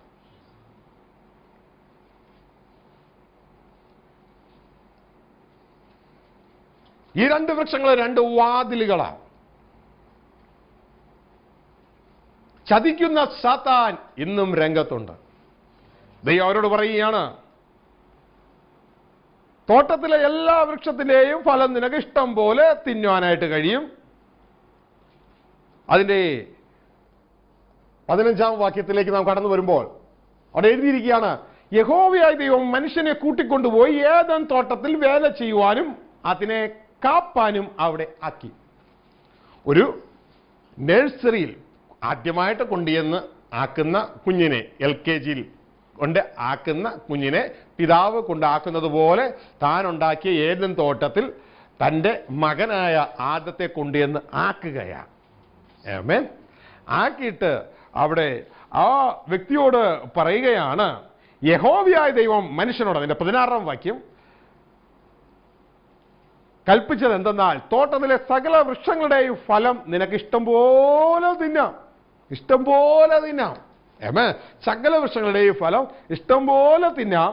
എന്നാൽ നന്മ തിന്മകളെ കുറിച്ചുള്ള അറിവിന്റെ വൃക്ഷത്തിന്റെ ഫലം തിന്നരുത്. തിന്നുന്ന നാളിൽ നീ മരിക്കും. തിന്നുന്ന നാളിൽ നീ മരിക്കും. അപ്പോൾ ഒരു വൃക്ഷത്തിന്റെ ആഫ്റ്റർ എഫക്റ്റ് എന്ന് പറയുന്നത്, അത് തിന്നാൽ ആ വ്യക്തി മരണം അടയുവാനായിട്ട് ഇടയാകും. ആമേൻ. ഹല്ലേലൂയ. അത് ആ വ്യക്തിയെ സംബന്ധിച്ചത് വിഷമാണ്. അത് തൊടാൻ പാടില്ല. സൃഷ്ടാവായ ദൈവം പറഞ്ഞിരിക്കുകയാണ്, അത് തിന്നരുത്. തിന്നുന്ന നാളിൽ നീ മരിക്കും. അപ്പോ തിന്നുന്ന ഇത് മരിക്കുമെന്ന് ദൈവം പറഞ്ഞത് സത്യമാണോ നുണയാണോ? സത്യമാണ്. ആമേൻ. ഇനി ഇപ്പോ ഹവ്വയില്ല. തുടർന്ന് സ്വർഗത്തിലെ ദൈവം ആദത്തിന് വേണ്ടി ഹവ്വയെ ഒരുക്കി കൊടുക്കുകയാണ്. തുടർന്ന് ഈ ഹവ്വ ഒരു മെസ്സേജ് കേൾക്കാൻ പോവുകയാണ്. ആദ്യത്തെ പ്രശ്നം നടന്നത് മെസ്സേജിലൂടെയാണ്. ആദ്യത്തെ കുടുംബം തകർന്നത് മെസ്സേജ് കേട്ടതിലൂടെയാണ്. ശ്രദ്ധിച്ചു കേൾക്കുക. ആദ്യത്തെ കുടുംബം തകർന്നത് മെസ്സേജ് കേട്ടതിലൂടെയാണ്. ഇന്നും ക്രിസ്തീയ സഭ ഈ പരുവത്തിലായിരിക്കുന്നത് മെസ്സേജ് കേട്ടതിലൂടെയാണ്.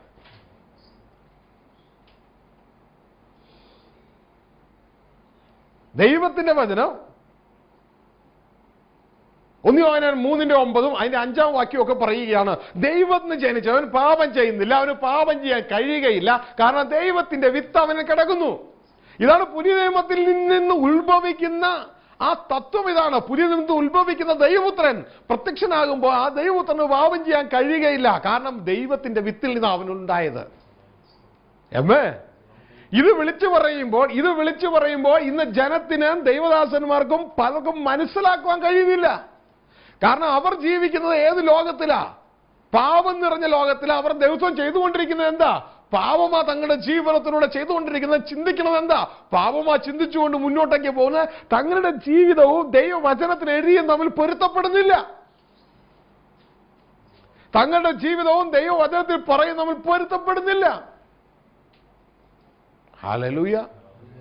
നിങ്ങൾ ദുബായിൽ താമസിക്കുന്ന നിങ്ങൾ അത്ഭുതങ്ങൾ കടന്നുപോയി ടൊയോട്ടയുടെ ഒരു കാർ വാങ്ങി, അതിന്റെ മാനുഫാക്ചർ പറയുകയാണ്, ഇതിന്റെ താക്കോലിട്ട് ഇതിനെ തിരിച്ച് നിങ്ങൾ അതിന് ആക്സിലേറ്റർ കൊടുത്തു കഴിഞ്ഞാൽ ആ വണ്ടി മുന്നോട്ടേക്ക് പോകും എന്ന് പറഞ്ഞു കഴിഞ്ഞാൽ, നിങ്ങൾ അവിടെ ചെന്നിട്ട് നിങ്ങൾ താക്കോലിട്ട് തിരിച്ചു, താഴെ കാണുന്ന ആക്സിലേറ്റർ പോലെ ഇരിക്കുന്ന സാധനത്തിൽ കിട്ട് പ്രസ് ചെയ്തു.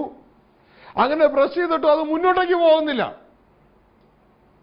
അത് മുന്നോട്ടേക്ക് പോകുന്നില്ല എങ്കിൽ അതിന്റെ അർത്ഥം എന്ന് പറയുന്നത്, ഓ ഈ വണ്ടി ഇങ്ങനെയാ, ഈ വണ്ടി താക്കോലിട്ട് തിരിച്ചും നമ്മൾ താഴെ കാണുന്ന സാധനത്തിലിട്ട് ചവിട്ടിക്കഴിഞ്ഞാലും, നമ്മുടെ ചിന്തയിൽ ആക്സിലേറ്റർ എന്ന് പറയുന്ന സാധനത്തിലിട്ട് ചവിട്ടിക്കഴിഞ്ഞാലും ഇത് മുന്നോട്ടേക്ക് പോകത്തില്ല. അടുത്തവൻ വരുമ്പോൾ അടുത്തവനോടും പറയും ഇത് ഇങ്ങനെയാ, പേപ്പറിലൊക്കെയാ ഇങ്ങനെയുള്ളൂ, പക്ഷെ നമ്മൾ ചവിട്ടിയാൽ ഈ സാധനം മുന്നോട്ടേക്ക് പോകത്തില്ല. ഹല്ലേലൂയ. നമ്മൾ ചവിട്ടിയത് പോകത്തില്ല.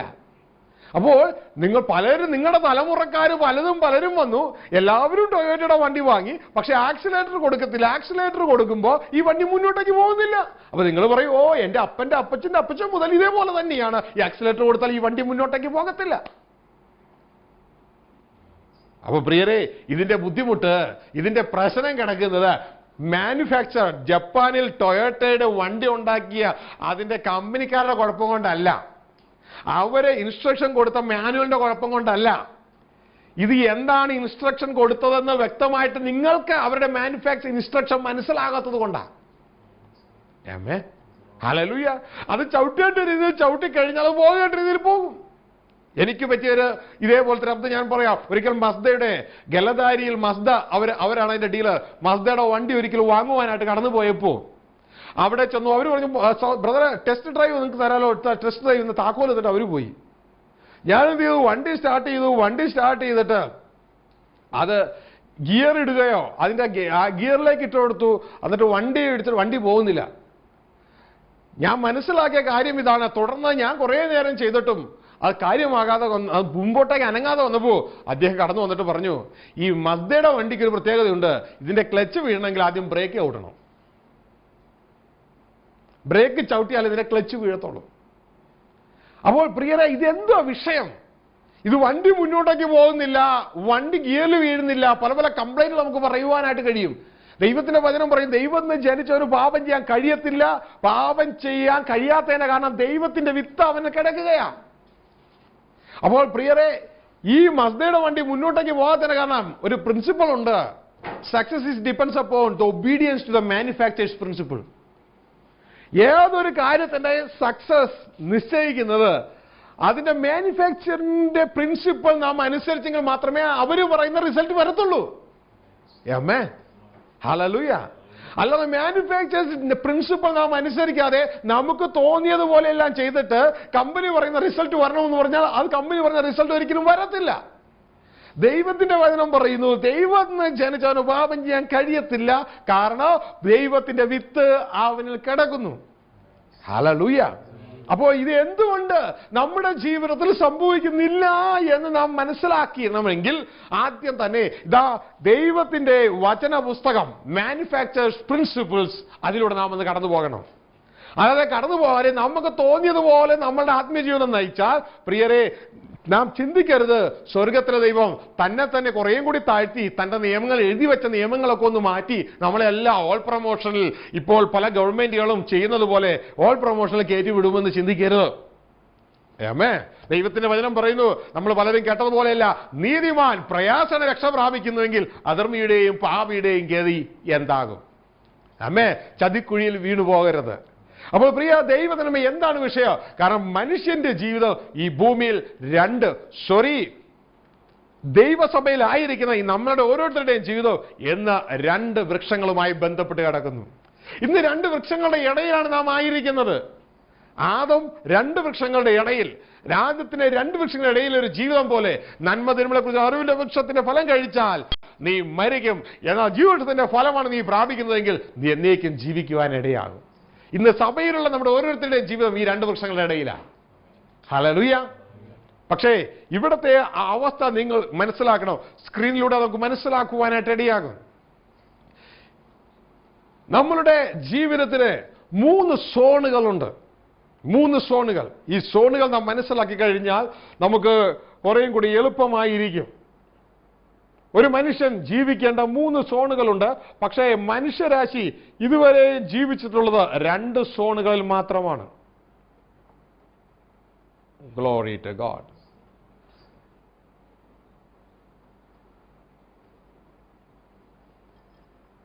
ഹല്ലേലൂയ.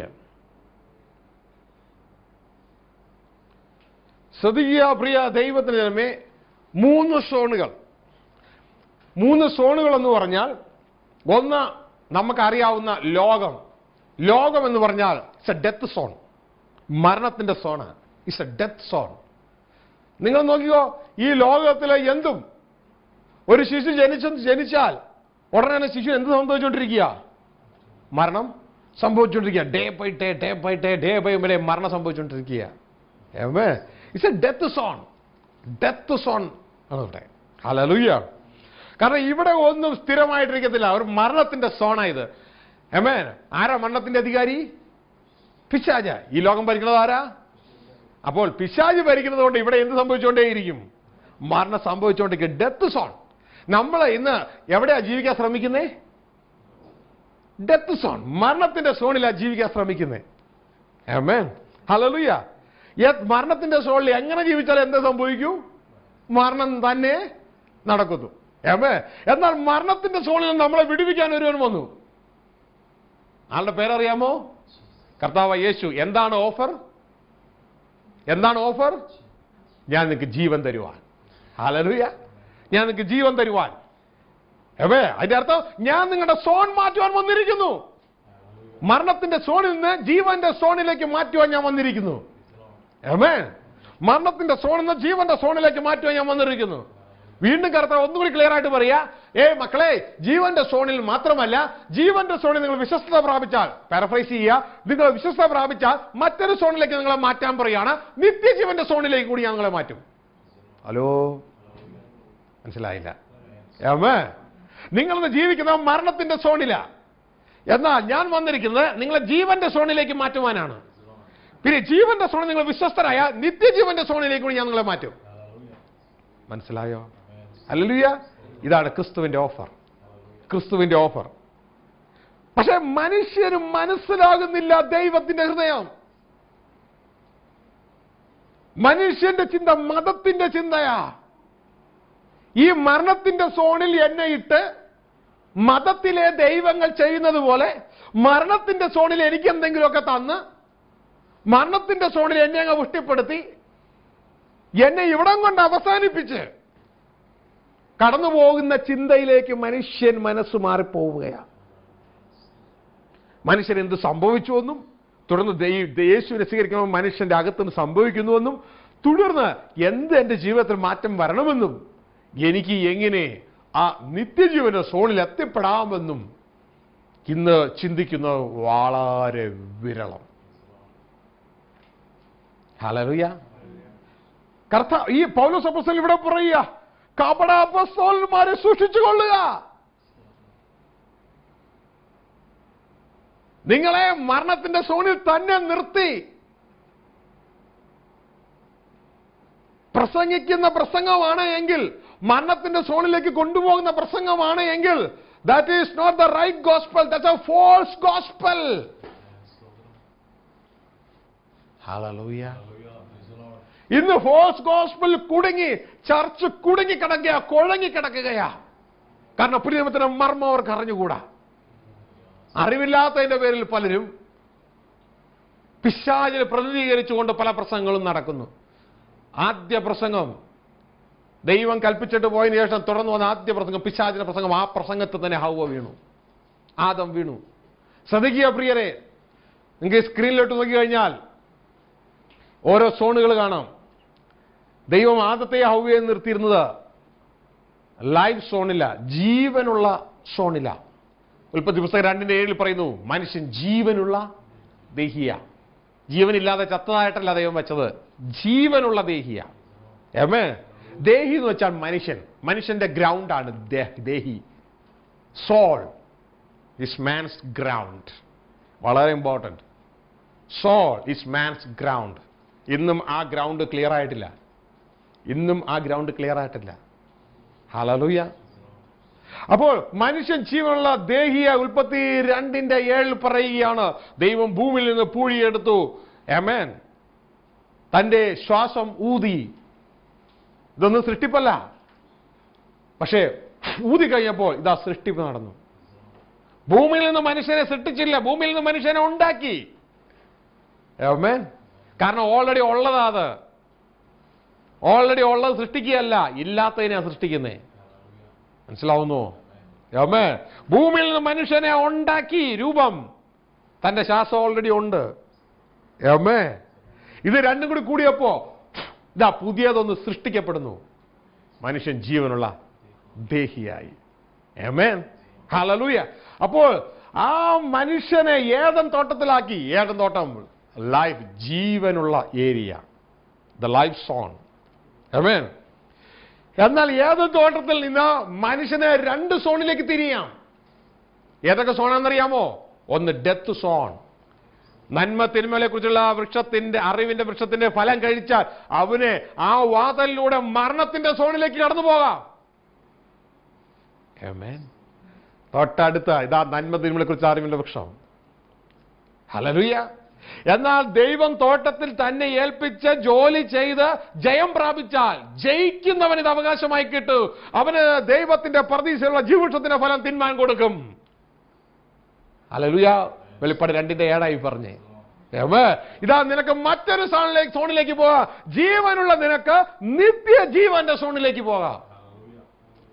മനസ്സിലായോ? I rest my case. Hallelujah, hallelujah. നിനക്ക് മറ്റൊരു മണ്ഡലത്തിലേക്ക് കടന്നു പോകാം. ഇത് കോറ. ഇതൊക്കെ ബേസിക് അണ്ടർസ്റ്റാൻഡിംഗാ. ഈ ബേസിക് അണ്ടർസ്റ്റാൻഡിംഗെങ്കിലും നമുക്ക് ലഭിച്ചെങ്കിൽ നമുക്കതല്പം വിവരത്തോടെ പ്രവർത്തിക്കാൻ പറ്റും. ആമേൻ, ഹല്ലേലൂയ. ഇനി ശ്രദ്ധിക്കുക, ജീവന്റെ സോണിൽ നിന്ന്, നിത്യജീവന്റെ സോണിൽ നിന്ന് ദൈവം ഇറങ്ങി വരും. ആദ്യത്തെ ഉത്തേജിപ്പിച്ച് പ്രേരണ കൊടുത്ത, വചനം കൊടുത്ത്, ദൈവ ഇഷ്ടം ഏതനിൽ ചെയ്യിപ്പിച്ച് നിത്യജീവനിലേക്ക് കടന്നു വരാൻ. എന്നാൽ ഡെത്ത് സോണിന്റെ അപ്പുറത്ത് നിന്ന് ലോകത്തിന്റെ പ്രഭു കടന്നു വരും. ലോകത്തിൽ നിന്ന് പുള്ളിയുടെ പ്രസംഗം മുഴുവൻ നന്മ തിന്മകളെക്കുറിച്ചുള്ള അറിവ് വൃക്ഷത്തിന്റെ ഫലം പിടിച്ചായിരിക്കും. നന്മ തിന്മകളെക്കുറിച്ചുള്ള വൃക്ഷത്തിന്റെ ആ വൃക്ഷവും പിടിച്ചോണ്ടായിരിക്കും പുള്ളിയുടെ പ്രസംഗം മുഴുവൻ. ദൈവത്തിന്റെ അടുത്തു നിന്നാണ് ഒരാൾ വരുന്നതെങ്കിൽ ഇങ്ങനെ തിരിച്ചറിയാം, ആ വ്യക്തിയുടെ പ്രസംഗം മുഴുവൻ ജീവവൃക്ഷത്തിന്റെ ഫലവും പിടിച്ചോണ്ടായിരിക്കും. ഹലോ, മനസ്സിലാകുന്നില്ല. ദൈവത്തിന്റെ ഭാഗത്തുനിന്ന് ഒരുവൻ പ്രസംഗിക്കാൻ വന്നാൽ ദൈവത്തെ നമ്മളെ എങ്ങോട്ട് നയിക്കാനാണ് ദൈവം ആഗ്രഹിക്കുന്നേ? എന്നേക്കും ജീവിക്കുന്ന സോണിലേക്ക് കൊണ്ടുവരണം. ആമേൻ, ഹല്ലേലൂയ. എന്നാൽ പിശാചിന്റെ ഭാഗത്തുനിന്ന് ഒരുവൻ പ്രസംഗിക്കാൻ വന്നാൽ ആ വ്യക്തി എപ്പോഴും നന്മ തിന്മകളെ കുറിച്ചുള്ള വൃക്ഷത്തിന്റെ ഫലം അതുമായിട്ട് ബന്ധപ്പെട്ട് ആയിരിക്കും പ്രസംഗം നടക്കാൻ പോകുന്നത്. ശ്രദ്ധിച്ചു കേൾക്കുക. ഈ നന്മ തിന്മകളെ കുറിച്ചുള്ള വൃക്ഷത്തിന്റെ ഫലം കഴിച്ചാൽ എന്ത് സംഭവിക്കുമെന്നാ പിതാവ് പറഞ്ഞേ? നീ മരിക്കും. അതോടുകൂടെ നീ നിന്റെ ജീവന്റെ സോണിൽ നിന്ന് മാറ്റപ്പെട്ട് മരണത്തിന്റെ സോണിലേക്ക് മാറും. ശ്രദ്ധിക്കുക, ആദം ദൈവത്തെ തിരസ്കരിച്ചു. ആദം തുടർന്ന് ജീവന്റെ സോണിൽ നിന്ന് മാറ്റപ്പെടുകയും മരണത്തിന്റെ സോണിലേക്ക് എത്തപ്പെടുകയും ചെയ്തു. ഈ ലോകത്തിലേക്ക് തള്ളപ്പെട്ടു. ദൈവത്തിന്റെ വചനം ഉൽപ്പത്തി 3 ആ ലാസ്റ്റ് ഭാഗങ്ങളിൽ പറയുകയാണ്, മനുഷ്യൻ നന്മ തിന്മകളെ തിരിച്ചറിയുവാൻ നമ്മിൽ ഒരുവനെ പോലെയായി ഇനി ജീവവൃക്ഷത്തിന്റെ ഫലവും കൂടെ പറിച്ചു തിന്ന് അവൻ എന്നേക്കും ജീവിക്കുവാൻ സംഗതി വരരുത് എന്ന് പറഞ്ഞുകൊണ്ട് ദൈവം അവരെ ഇറക്കിക്കളഞ്ഞു. എങ്ങോട്ടേക്ക്? ലോകത്തേക്ക്, ഡെത്ത് സോണിലേക്ക് ഇറക്കിക്കളഞ്ഞു. ഗ്ലോറി ടു ഗോഡ്, ഹല്ലേലൂയ. മനുഷ്യൻ ഡെത്ത് സോണിലായി, മരണത്തിന്റെ സോണിലായി. ഇതുവല്ലോ മനുഷ്യനറിയുന്നോ? ഇതിനെ അറിയിക്കാനാ വിശുദ്ധ വേദപുസ്തകം, ഇതിനെ അറിയിക്കാനാ ദൈവദാസന്മാരെ ആക്കി വച്ചിരിക്കുന്നേ. ആമേൻ, ഹല്ലേലൂയ. ഇത് മനുഷ്യനെ അറിയിക്കണം. മനുഷ്യ, നിനക്കിവിടെ എന്ത് കിട്ടിയാലും നിനക്ക് സ്വസ്ഥതയില്ല. കാരണം നീ ഡെത്ത് സോണിലാണ് ഇവിടെ വസിക്കുന്നേ. മനസ്സിലാവുന്നുണ്ടോ? ഹല്ലേലൂയ. ദൈവം നിനക്ക് തരുവാൻ ആഗ്രഹിക്കുന്ന നിത്യജീവനാ തരുവാൻ ആഗ്രഹിക്കുന്നേ. ഹല്ലേലൂയ. ആ നിത്യജീവൻ നിനക്ക് കിട്ടണമെങ്കിൽ കുഞ്ഞേ, വചനം മാംസമായി ഭൂമിയിലേക്ക് ഇവിടെ കടന്നു വന്നു. ആ യേശു ക്രിസ്തു പറയുകയാ, ഇത് ലോകത്തിൽ പലതും കേൾക്കും.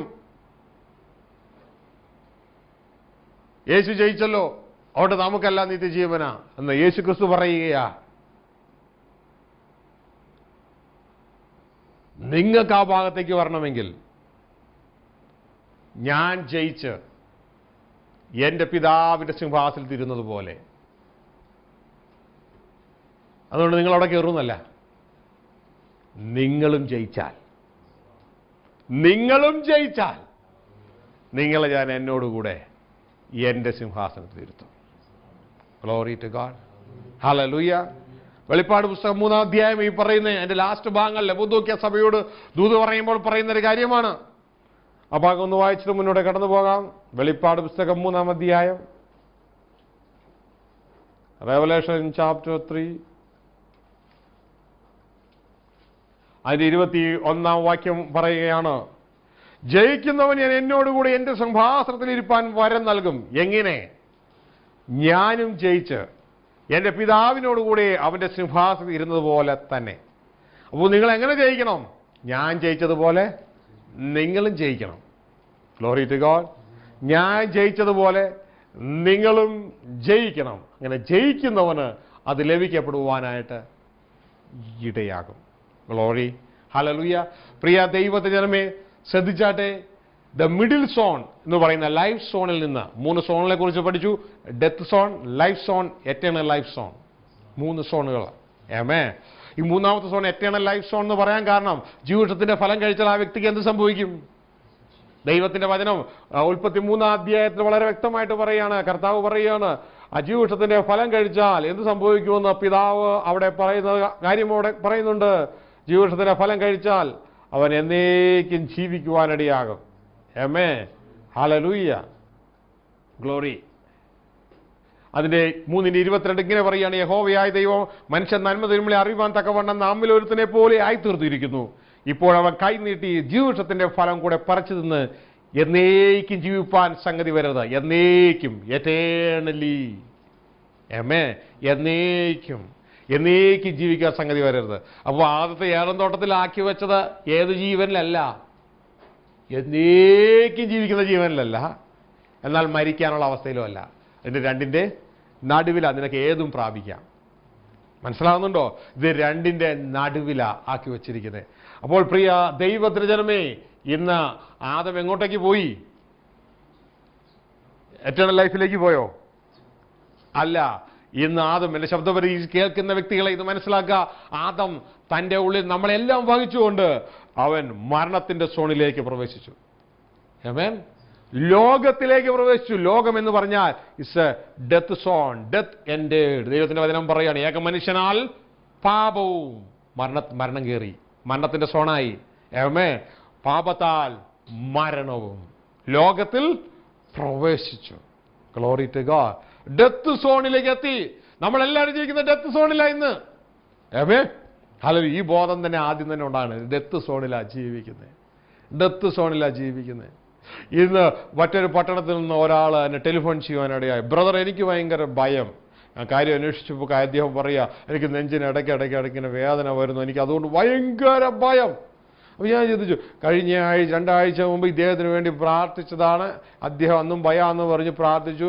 ദൈവം അന്ന് അദ്ദേഹത്തെ സൗഖ്യമാക്കിയത്. എൻ്റെ അകത്ത് ദൈവം പറഞ്ഞു, അദ്ദേഹം ഓൾറെഡി സൗഖ്യമായതാണ്, അദ്ദേഹത്തെ ഭയപ്പെടുത്തുകയാണ്.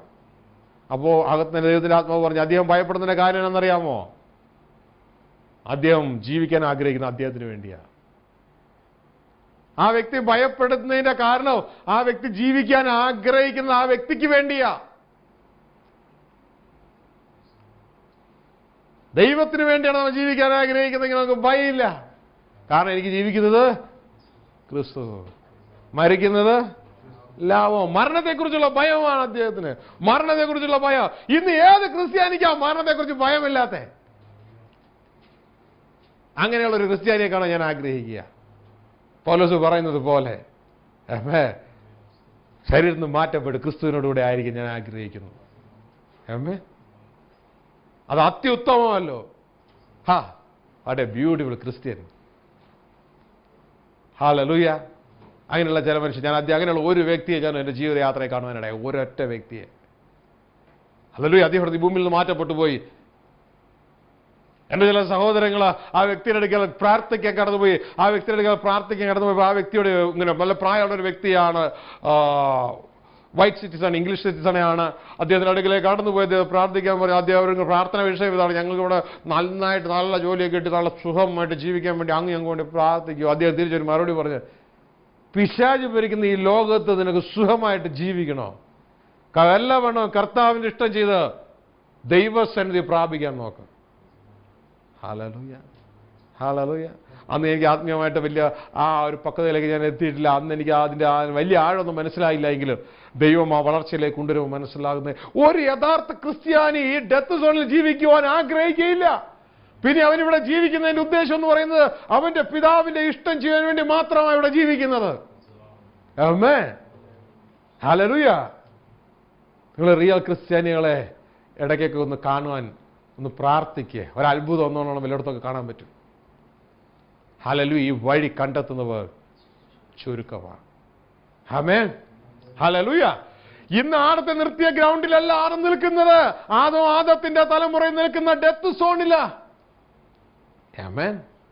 ഇവിടെ നിന്ന് വന്നിട്ട് കർത്താവ് യേശു ക്രിസ്തു പറയും യോഹന്നാൻ 10:10, ഞാൻ നിങ്ങൾക്ക് ജീവൻ തരുവാൻ. എന്തിനാ രണ്ടാക്കി പറഞ്ഞേ? കർത്താവ് അങ്ങ് ഒറ്റയ്ക്ക് പറഞ്ഞ പോലായിരുന്നോ? ഗ്രാമറും എത്ര ഇംഗ്ലീഷ് ലെറ്ററാ കൂടുതൽ വേണ്ടി വന്നേ? എല്ലാം മോനെ, ഇത് രണ്ടും രണ്ടാ. ഞാൻ നിനക്ക് ജീവൻ തരുവാൻ, മരണത്തിന്റെ സോണിൽ നിൽക്കുന്ന നിനക്ക് ജീവൻ തരുവാൻ, ജീവന്റെ സോണിലേക്ക് കൊണ്ടുവരുവാൻ. അവിടെ നീ വിശ്വസ്തനായാൽ നിനക്ക് നിത്യജീവന്റെ സോണിലേക്ക് നിന്നെ കൊണ്ടുവരുവാൻ പിതാവിനെ അയച്ചിരിക്കുന്നു. പിതാവിനെ അയച്ചിരിക്കുക അതിനു വേണ്ടി. Glory to God, hallelujah. അപ്പോൾ പ്രിയ ദൈവത്തിന്റെ ജനമേ, മനസ്സിലാക്കുക, ഈ ഡെത്ത് സോണിൽ നാം നിൽക്കുമ്പോൾ യഥാർത്ഥത്തിൽ ഇത് മനസ്സിലായാൽ നമ്മൾ എങ്ങോട്ടേക്ക് ചാടുവാൻ വേണ്ടി ആഗ്രഹിക്കും? ഡെത്ത് സോണിലാണ് ഞാനിന്ന് ആയിരിക്കുന്നേ. ഞാനിവിടെ എന്തൊക്കെ ചെയ്താലും അതൊക്കെ ഡെത്താ. അതിൻ്റെ ഒക്കെ അവസാനം മരണം. ഞാനിന്ന് ജീവിക്കുന്നത് ഫ്ലഷിലാണ്. Flesh profit zero, nothing. ആമേൻ, ഹല്ലേലൂയ. ഞാനിവിടെ എന്തൊക്കെ ചെയ്താലും അതിന്റെ ഫലം വട്ട പൂജ്യമാ. കാരണം ഇത് ഏത് സോണാ? ഡെത്ത് സോണാ. Glory to God, hallelujah.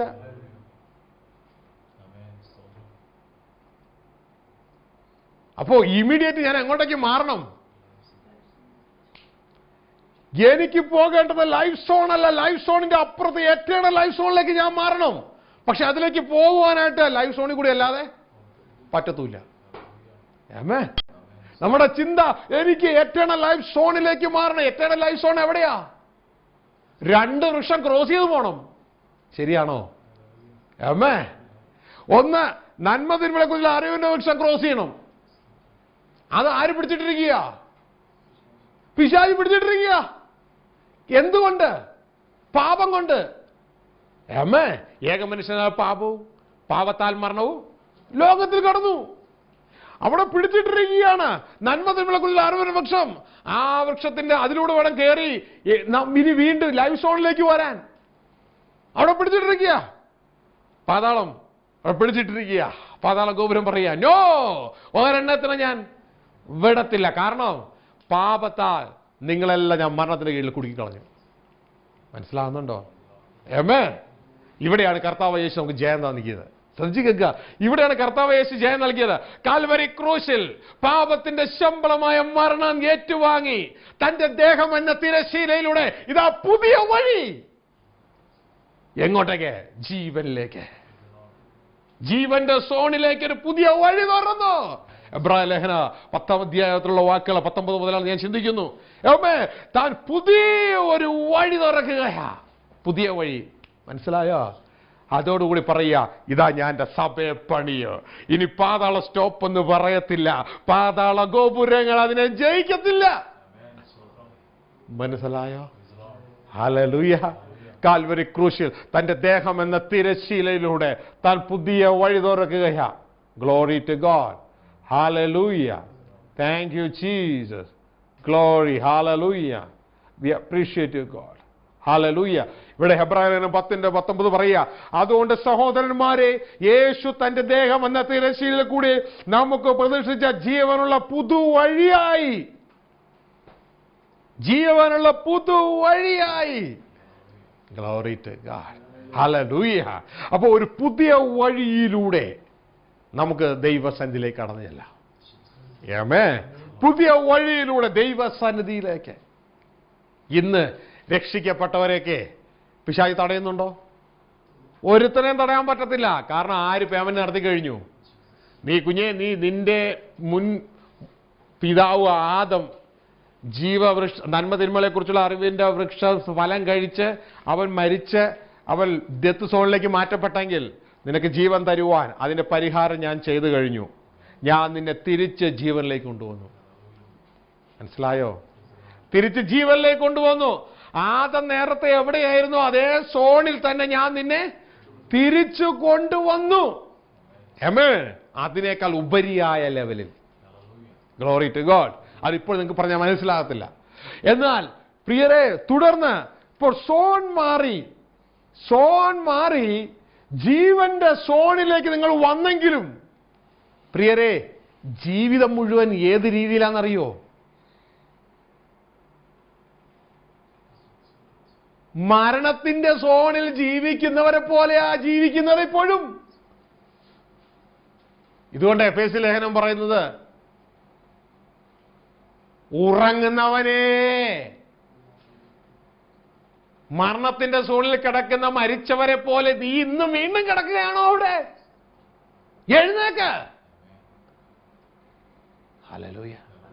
എഫേസ്യ ലേഖനം 5-ാം അധ്യായത്തിന്റെ കാര്യം പറഞ്ഞേ, എഴുന്നേക്ക്, നിനക്ക് ജീവൻ തന്നിരിക്കുകയാണ്. നീ ഇനി മരിച്ചവരുടെ ഇടയിലല്ല കിടക്കേണ്ടത്. നിന്റെ ചിന്തകൾ മുഴുവൻ എന്താ? മരിച്ചവരുടെ ചിന്തകളാ നിന്റേത് മുഴുവൻ.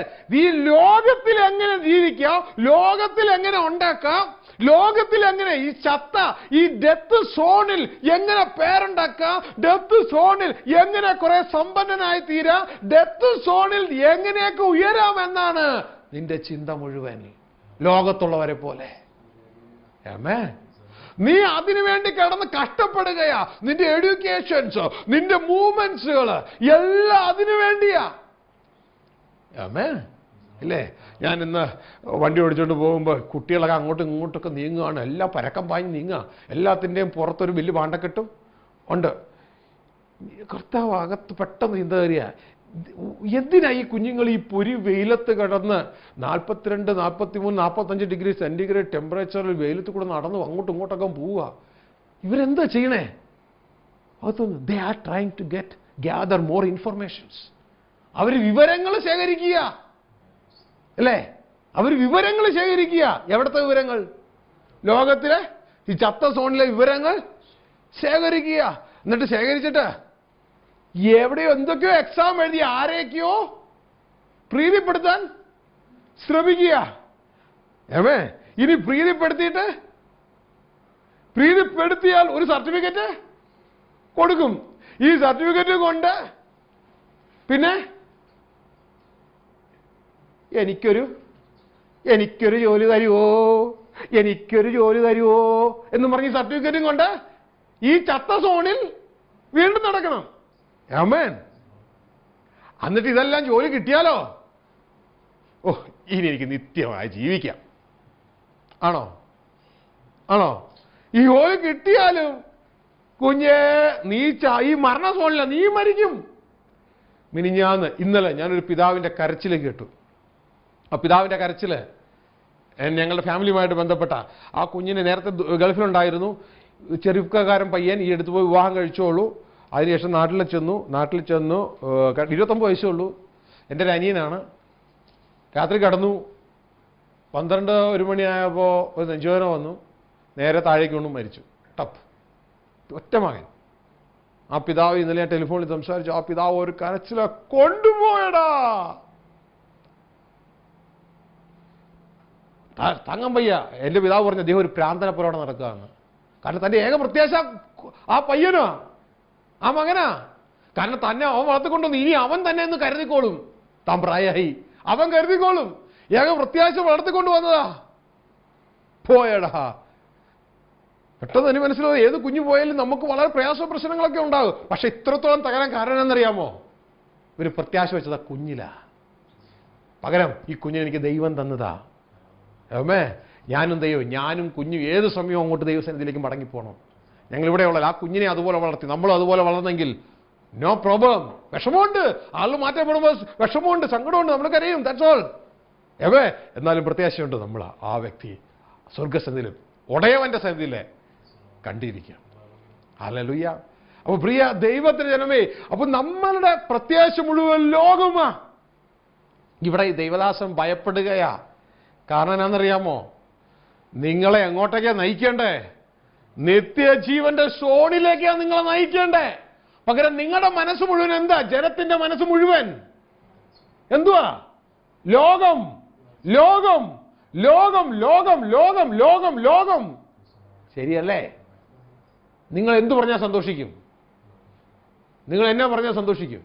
ഈ ലോകത്തിന്റെ മനസ്സിൽ നിന്നായിരിക്കും നിങ്ങൾ എന്നാ പറഞ്ഞാൽ സന്തോഷിക്കും?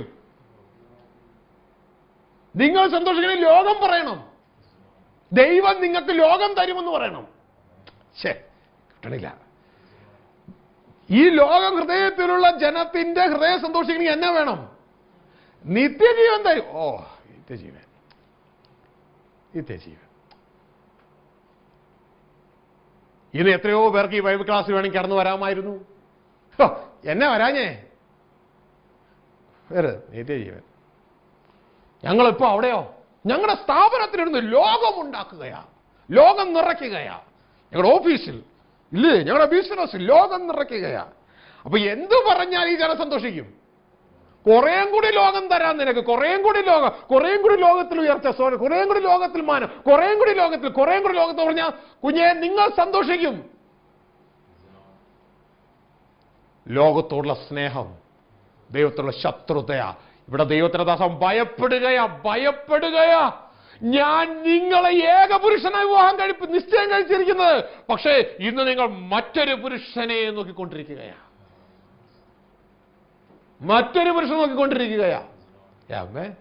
ഹല്ലേലൂയ. ദൈവദാസം ഭയപ്പെടുകയാ. ഇന്ന് ലോകത്ത് കിടക്കുന്ന സന്ദേശങ്ങൾ, അപകടം പിടിച്ച സന്ദേശങ്ങൾ ഈ ജനത്തിന്റെ ഹൃദയത്തിന് ഒത്തവണ്ണം സംസാരിക്കും. അന്ത്യനാളുകളിൽ ജനം തങ്ങൾക്ക് കർണരസമായി പ്രസംഗിക്കുന്ന പ്രസംഗകരെ, ഉപദേഷ്ടാക്കന്മാരെ വർദ്ധിപ്പിക്കും. ഹല്ലേലൂയ. ഒരു വാക്യം പറഞ്ഞ് നമുക്ക് പ്രാർത്ഥിക്കാം. ഹല്ലേലൂയ. അദ്ദേഹം കൺക്ലൂഡ് ചെയ്യുന്നത് എങ്ങനെയാണെന്നറിയാമോ?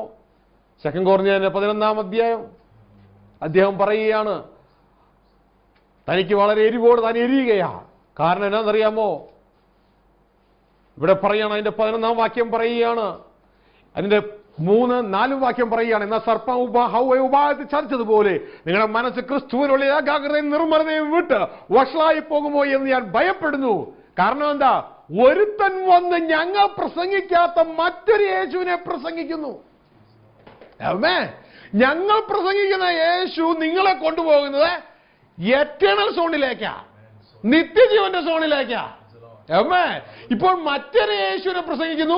ആ യേശു നിങ്ങൾക്ക് തരുന്നത് ഡെത്ത് സോണിലുള്ള കാര്യങ്ങളാ. മനസ്സിലാവുന്നുണ്ടോ?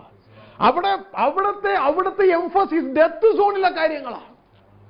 ഗ്ലോറി. ഹല്ലേലൂയ. നിങ്ങൾക്ക് സന്തോഷവുമാ. അതിന് നിങ്ങൾ എന്ത് ചെയ്യുന്നു? നിങ്ങൾ അതിനെ നന്നായിട്ട് പ്രോത്സാഹിപ്പിക്കുന്നു, നിങ്ങൾ അതിനെ സഹിക്കുന്നു. ഹല്ലേലൂയ. ഇനി താഴേക്ക് വരുമ്പോ അവിടെ പറഞ്ഞ് ഞങ്ങൾ പ്രസംഗിക്കുന്ന മറ്റൊരു യേശുവിനെ പ്രസംഗിക്കുകയോ നിങ്ങൾക്ക് ലഭിക്കാത്ത വേറൊരാത്മാവെങ്കിലും നിങ്ങൾ കൈക്കൊള്ളാത്ത വേറൊരു സുവിശേഷമെങ്കിലും ലഭിക്കുകയോ ചെയ്യുമ്പോൾ നിങ്ങൾ പൊറുക്കുന്നത് ആശ്ചര്യം. ഹല്ലേലൂയ. അവർ പൊറുക്കുകയാ. They will adjust with that. Oh, so good brother, so good. അവരങ്ങ് അഡ്ജസ്റ്റ് ചെയ്യുകയാ. ഹല്ലേലൂയ. ശ്രദ്ധിച്ചാട്ടെ. ഇനി താഴേക്ക് വായിക്കുമ്പോ അവിടെ എഴുതിയിരിക്കുകയാണ്, എങ്ങനെയാണ് സംഭവം എന്നറിയാമോ? അതിന്റെ 13 വാക്യം, ഇങ്ങനെയുള്ളവർ കള്ള അപ്പസ്തോലന്മാർ, കപടവേലക്കാർ, ക്രിസ്തുവിന്റെ അപ്പസ്തോലന്മാരുടെ വേഷം ധരിക്കുന്നവരത്രേ. അത് ആശ്ചര്യവുമല്ല. സാത്താൻ താനും വെളിച്ച ദൂതന്റെ വേഷം ധരിക്കുന്നുവല്ലോ. സാത്താൻ താനും വെളിച്ച ദൂതന്റെ വേഷം ധരിക്കുന്നുവല്ലോ. ആകയാൽ അവന്റെ ശുശ്രൂഷക്കാർ, അപ്പൊ സാത്താൻ ആരുണ്ട്? ശുശ്രൂഷക്കാരുണ്ട്. അവന്റെ ശുശ്രൂഷക്കാർ നീതിയുടെ ശുശ്രൂഷകന്മാരുടെ വേഷം ധരിച്ചാൽ അതിശയമല്ല. അവരുടെ പ്രവൃത്തികൾ, അവരുടെ അവസാനം അവരുടെ പ്രവൃത്തികൾക്ക് ഒത്തതായിരിക്കും. സാത്താൻ താനും വെളിച്ചദൂതന്റെ വേഷം ധരിക്കും. അവന്റെ ശുശ്രൂഷകന്മാർ നീതിയുടെ ശുശ്രൂഷകന്മാരുടെ വേഷം ധരിക്കും. സാത്താൻ പ്രസംഗിക്കും. എന്തേ പ്രസംഗിക്കൂ? സത്യമേ പ്രസംഗിക്കൂ.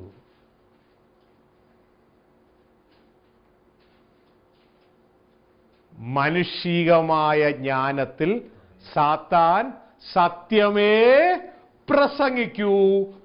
100% സത്യമേ പ്രസംഗിക്കൂ. പക്ഷെ അതിൻ്റെ ഉള്ളിൽ ഒരു 100% നുണയും കൂടി ഉണ്ടാവും. തുടർന്നുള്ള സന്ദേശങ്ങളിൽ ഈ ശബ്ദവേദിയിൽ കേൾക്കുന്നവർക്ക് അത് കേൾക്കുവാനായിട്ട് കഴിയും. സാത്താന്റെ പ്രസംഗം 100% സത്യം. സാധാരണ മാനുഷിക ബുദ്ധിയിൽ ചിന്തിക്കുന്നവർക്ക്, ദൈവിക ബുദ്ധിയിൽ ചിന്തിക്കുന്നവർക്ക് അതിൻ്റെ ഉള്ളിൽ ഒളിഞ്ഞിരിക്കുന്ന 100% ലൈ, നോണ. ഹല്ലേലൂയ. പ്രിയരെ, മറക്കരുത്, സ്വർഗത്തിലെ ദൈവം നമ്മളെ വിളിച്ചിരിക്കുന്നത് എറ്റേണൽ സോണിലേക്കാണ്, എറ്റേണൽ ലൈഫിന്റെ സോണിലേക്കാണ്. ജീവിതത്തിന്റെ ഫലം കഴിക്കണം. അതിനെന്ത് വേണം? ജയം പ്രാപിക്കണം. ആരെ പോലെ? യേശു പറയുന്നു, ഞാനാ മാതൃക. ഞാൻ ജയിച്ചതുപോലെ നിങ്ങൾ ജയം പ്രാപിച്ചാൽ, ആമേൻ, ഞാൻ നിങ്ങളെ എന്നോട് കൂടെ എൻ്റെ സിംഹാസനത്തിരുത്തും. ഹല്ലേലൂയ, ഗ്ലോറി ടു ഗോഡ്. പക്ഷെ നിങ്ങളൊന്ന് ഏത് സോണില്ല? നിങ്ങളൊന്ന് ഡെത്ത് സോണില്ല. ഡെത്ത് സോണിലേക്ക്, എറ്റേണൽ സോണിലേക്ക്, എറ്റേണൽ ലൈഫ് സോണിലേക്ക് നിങ്ങൾ വരണമെങ്കിൽ നിങ്ങൾക്ക് ലൈഫ് സോണിലൂടെ അല്ലാതെ വരാൻ പറ്റത്തില്ല, സഭയിലൂടെ അല്ലാതെ വരാൻ പറ്റത്തില്ല. രക്ഷിക്കപ്പെടുന്നവരെ ഞാൻ ദിനംപ്രതി സഭയോട് ചേർക്കുന്നു. സഭയിൽ നിന്ന് ഞാൻ നിങ്ങളെ ദൈവരാജ്യത്തിലേക്ക് ചേർക്കുന്നു. ആമേൻ. ജയിക്കുന്നവരെ. Glory to God. ദൈവം നിങ്ങൾ അനുഗ്രഹിക്കട്ടെ. കേട്ട വചനം നിങ്ങൾ വീണ്ടും വീണ്ടും കേൾക്കുക. നിങ്ങളുടെ സഹോദരങ്ങളെ ഈ വചനങ്ങൾ അറിയിക്കുവാൻ നെറ്റിലൂടെയോ പ്രസംഗത്തിലൂടെയോ മറ്റ് CD പ്രസംഗങ്ങളിലൂടെയോ എല്ലാം നിങ്ങൾക്ക് കഴിയാവുന്ന രീതിയിലെല്ലാം ഈ സന്ദേശം മറ്റ് സഹോദരങ്ങളുടെ അടുക്കിൽ എത്തിക്കുക. ദൈവം നിങ്ങളെ അനുഗ്രഹിക്കും. അങ്ങനെ നിങ്ങൾ ചെയ്യുമ്പോൾ നിങ്ങൾ ആത്മാവിൽ വിതയ്ക്കുന്നവരായിരിക്കും. ആത്മാവിൽ വിതച്ചാൽ നിങ്ങൾ നിത്യജീവനെ കൊയ്യും. ജഡത്തിൽ വിതച്ചാൽ മരണം, നാശം കൊയ്യും. പ്രിയ സ്വർഗീയ പിതാവേ, ഈ ശബ്ദപതിയിൽ കേൾക്കുന്ന എല്ലാ വ്യക്തികളുമായി അങ്ങയുടെ സന്നിധിയിലേക്ക് കടന്നു വരികയാണ്. അങ്ങയുടെ ജീവനുള്ള വചനം ഓരോ മക്കളും പ്രാപിച്ച്, പ്രിയ നല്ല പിതാവേ, മണവാളൻ ഒരു മണവാട്ടിയെ പ്രാപിക്കുമ്പോൾ മണവാട്ടി കുഞ്ഞുങ്ങളെ ഗർഭം ധരിച്ച് പ്രസവിക്കുന്നത് പോലെ സഭയാകുന്ന മണവാട്ടിയാകുന്ന ഞങ്ങളുടെ മേൽ അങ്ങയുടെ ആത്മാവ് വ്യാപരിക്കുകയും ഞങ്ങൾ അങ്ങയുടെ ജീവനുള്ള വചനം കേൾക്കുന്ന ഞങ്ങൾ ഓരോരുത്തരും, പ്രിയ പിതാവേ, പുതുജനനത്തിന് അനേകരെ കൊണ്ടുവരുന്നവരായി തീരുവാൻ, അനേക ദൈവപുത്രന്മാരെ കർത്താവേ അങ്ങിലേക്ക് കൊണ്ടുവരുന്നവരായി തീരുവാൻ ഈ മണവാട്ടിയെ അങ്ങ് ഉപയോഗിച്ചാട്ടെ. ശബ്ദപതിയിൽ കേൾക്കുന്നവരെ ആത്മീയമായും ഭൗതികമായും അങ്ങ് അനുഗ്രഹിക്കണമേ എന്ന് പ്രാർത്ഥിച്ച്, കർത്താവേ, ഇവരെ അനുഗ്രഹത്തോടെ അയക്കുന്നു. ഇവർ പോയി ഫലം പുറപ്പെടുവിക്കുവാൻ ഇടയാകട്ടെ.